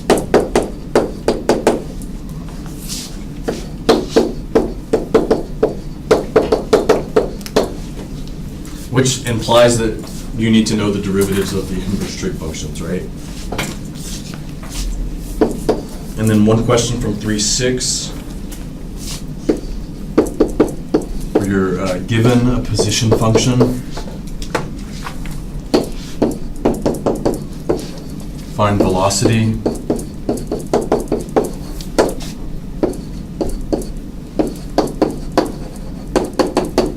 acceleration,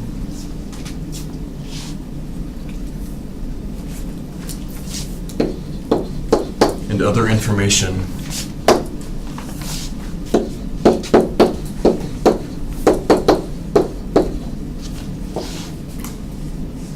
such as the highest point,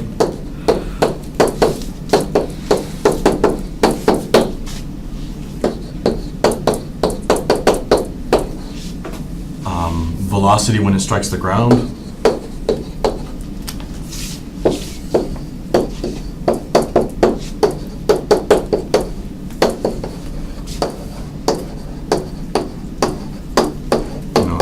etc.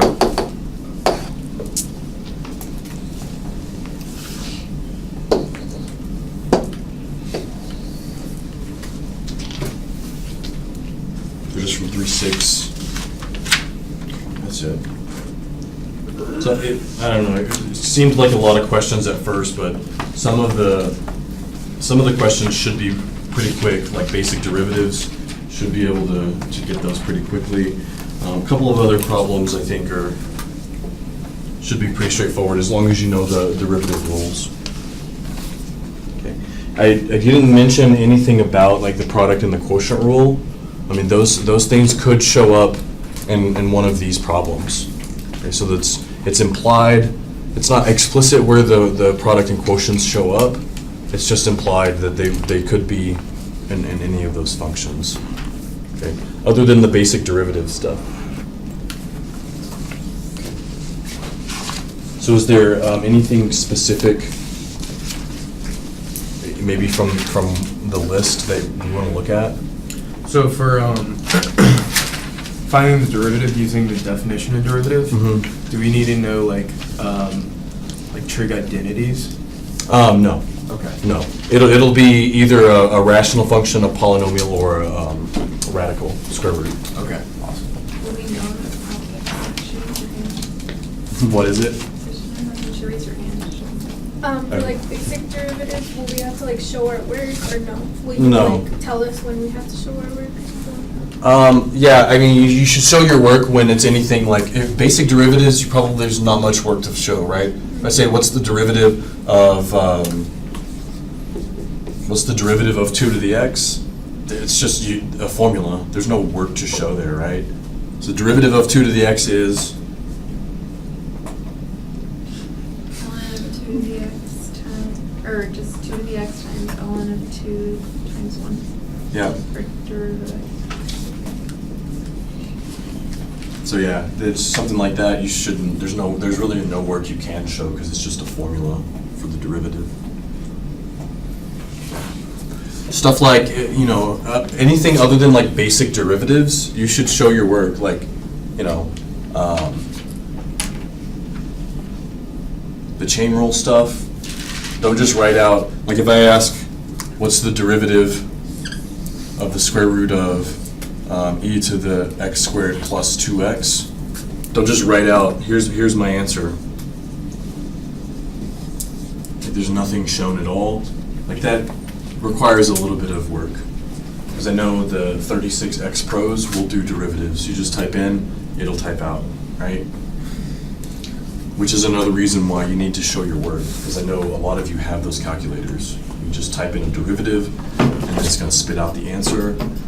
You can use that to check, if that's what you want to do, it's worthwhile to check, but you're certainly not going to get any points on a problem like this if you just write the answer. Does that make sense?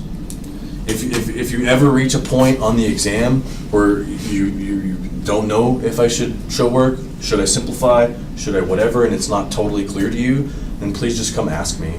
It's better to ask and get that clarity than it is to leave something incomplete. Other questions or concerns? Do we have to make sure we carry like the limit through the whole thing as we solve it, or like the d over dx? So like in this, using the definition of the derivative kind of thing? Oops. Yeah, so no, you don't have to carry that limit through. If it says find f prime of x using the definition,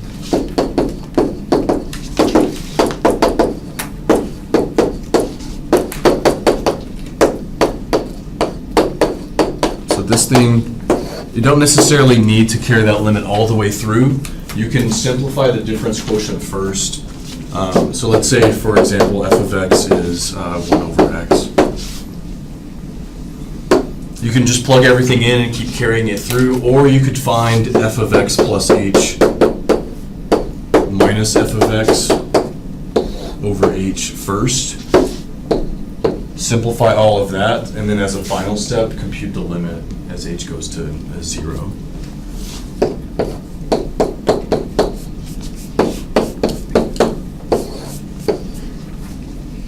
So we can simplify that first and then use the limit if you want. Does that make sense? So rational functions, let's just go through this. Rational functions involve lowest common denominator.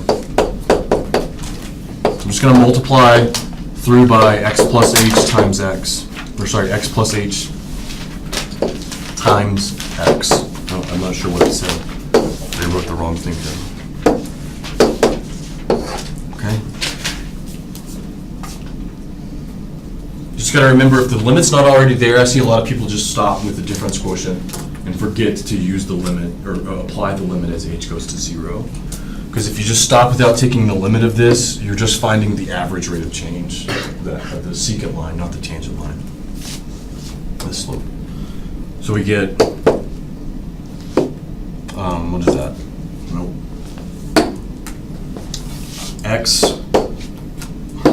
X minus the quantity x plus h all over h times x plus h times x.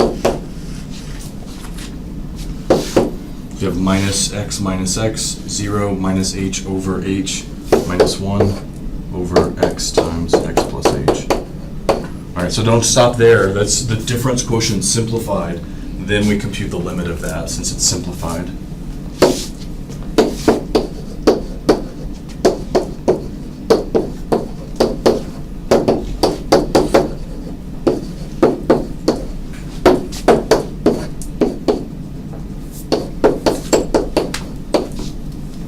As h goes to 0, that's negative 1 over x times x, 1 over x squared. So that's your final answer. That's f prime. Right. Yeah. Can we do an implicit differentiation? Sure. Yeah, any questions on the definition of the derivative? If you want to carry the limit all the way through each step, do that. If you want to simplify first, then apply the limit, do that.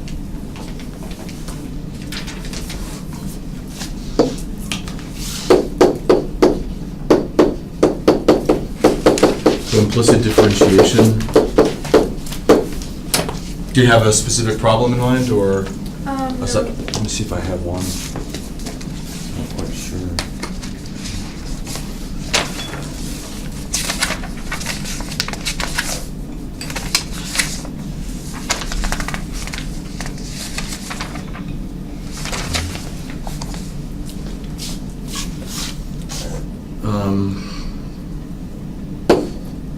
So let's say it's 2x minus the sine of x squared y squared equals to, I don't know, 4.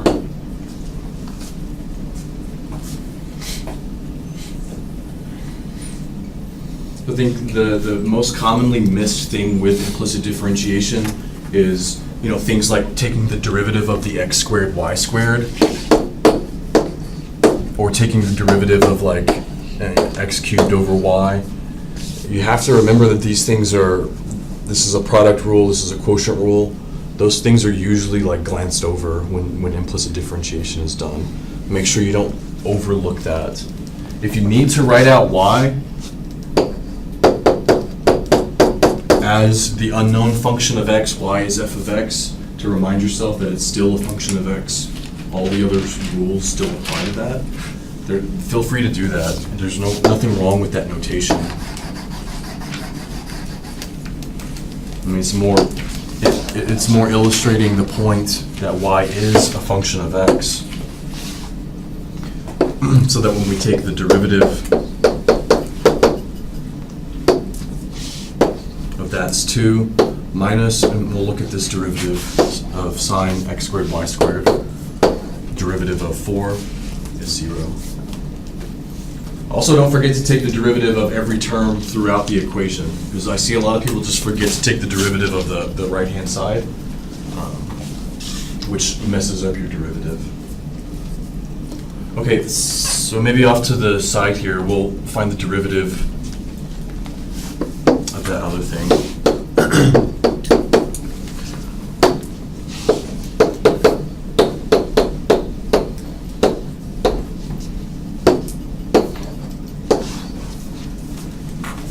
So initially, what rule are we dealing with here? It's a chain rule, so we'll just, we've got a product on the inside, but the function itself is just a composition. So we're going to apply the chain rule. The derivative of the outer, derivative of sine is?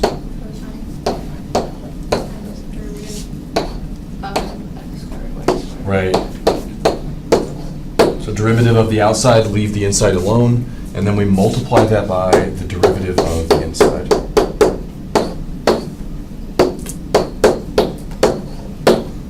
Okay, so that's all the chain rule tells us to do. Now to take this derivative, now we have to look at a product rule. So product rule here.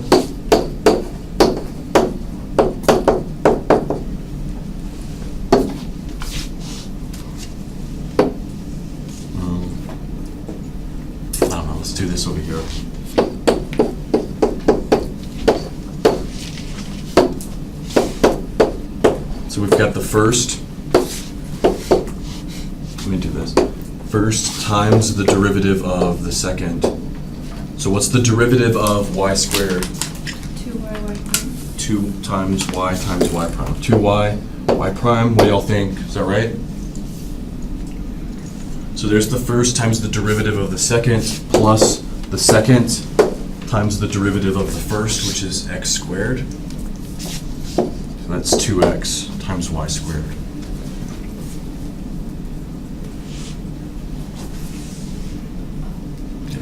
That's the derivative of our inner function x squared, y squared. We're going to put that up here with cosine x squared, y squared.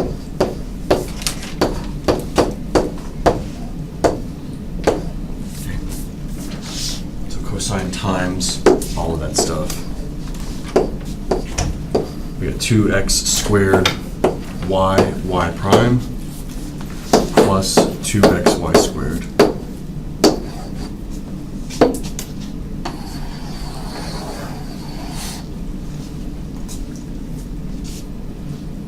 Any questions? That is the derivative of this function here.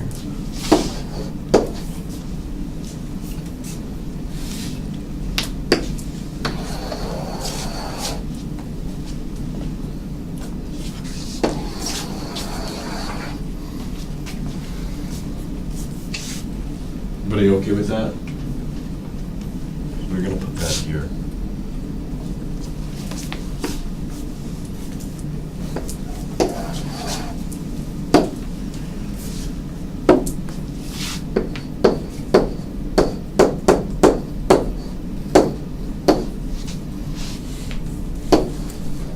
Just leave this. We have 2x y.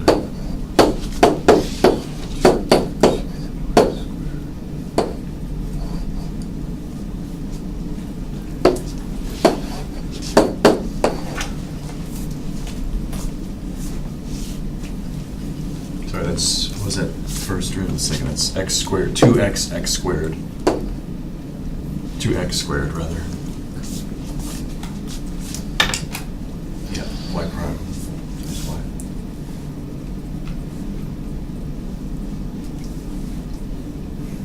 So that's the derivative.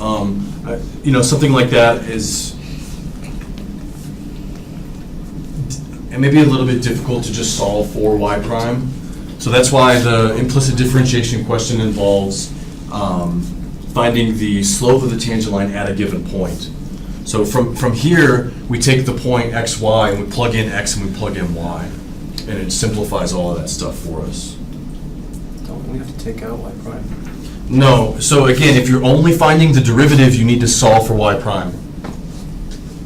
Right, since this is, implicitly this is our derivative, we can find the slope of the tangent line at any point just by plugging in x and y. So if x and y were 1, we would just have this, all of this right here just turns into the cosine of 1, right? So that's just some number, this is some number times y prime, and this is plus some other number. So all of that stuff except for y prime goes away once you plug in the coordinates x and y that are given. So that's confusing. We did 2 ways in our notes. One where we solve for y prime, the other where we just plugged in the points directly to this implicit derivative. So you might want to look over that. So we're going to plug in whatever coordinates into the equation to give us the slope, and we're going to use those ones as well to find the equation after we find the slope. Right, by yeah. plugging in. Yeah, so yeah, plugging in xy here just gives you in tangent. Then you've got to put that into the point slope formula to find the equation of the tangent line. Sorry we were pressed for time. If you have any questions or issues with the homework, let me know, please. I will see you all Thursday.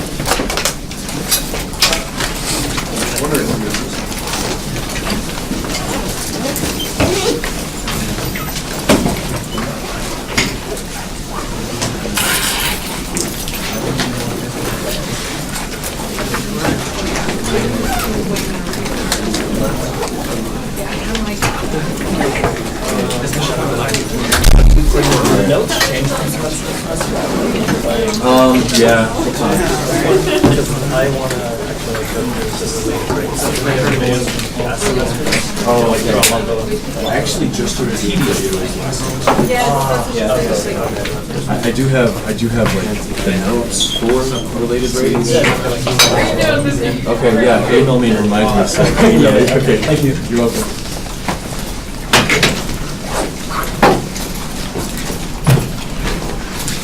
You're welcome. So, for the, exam Thursday, Mhm. I just wanted to double check, see if like, I know a while back we were having issues with like the office Mhm. and stuff over. They don't need to resend it, right? No, I already, actually yesterday I sent yours Okay. to the testing center. And as long as I take it that day? Yeah. Okay. Yeah. Their hours fluctuate, so you just be Okay. mindful. Sometimes they close at 5, sometimes they close at 7. Okay. It's really rare. All right, thank you. You're welcome. But it's ready to go if you want to take it today, you can. Okay, thank you. For the limit, we should put 0 right into less use, Mhm. the use like whatever. Definition of the derivative, yeah. Okay, I'm gonna have to figure out. Okay. Yeah, no, it'll be very explicit. Beautiful. Grass use. You're welcome.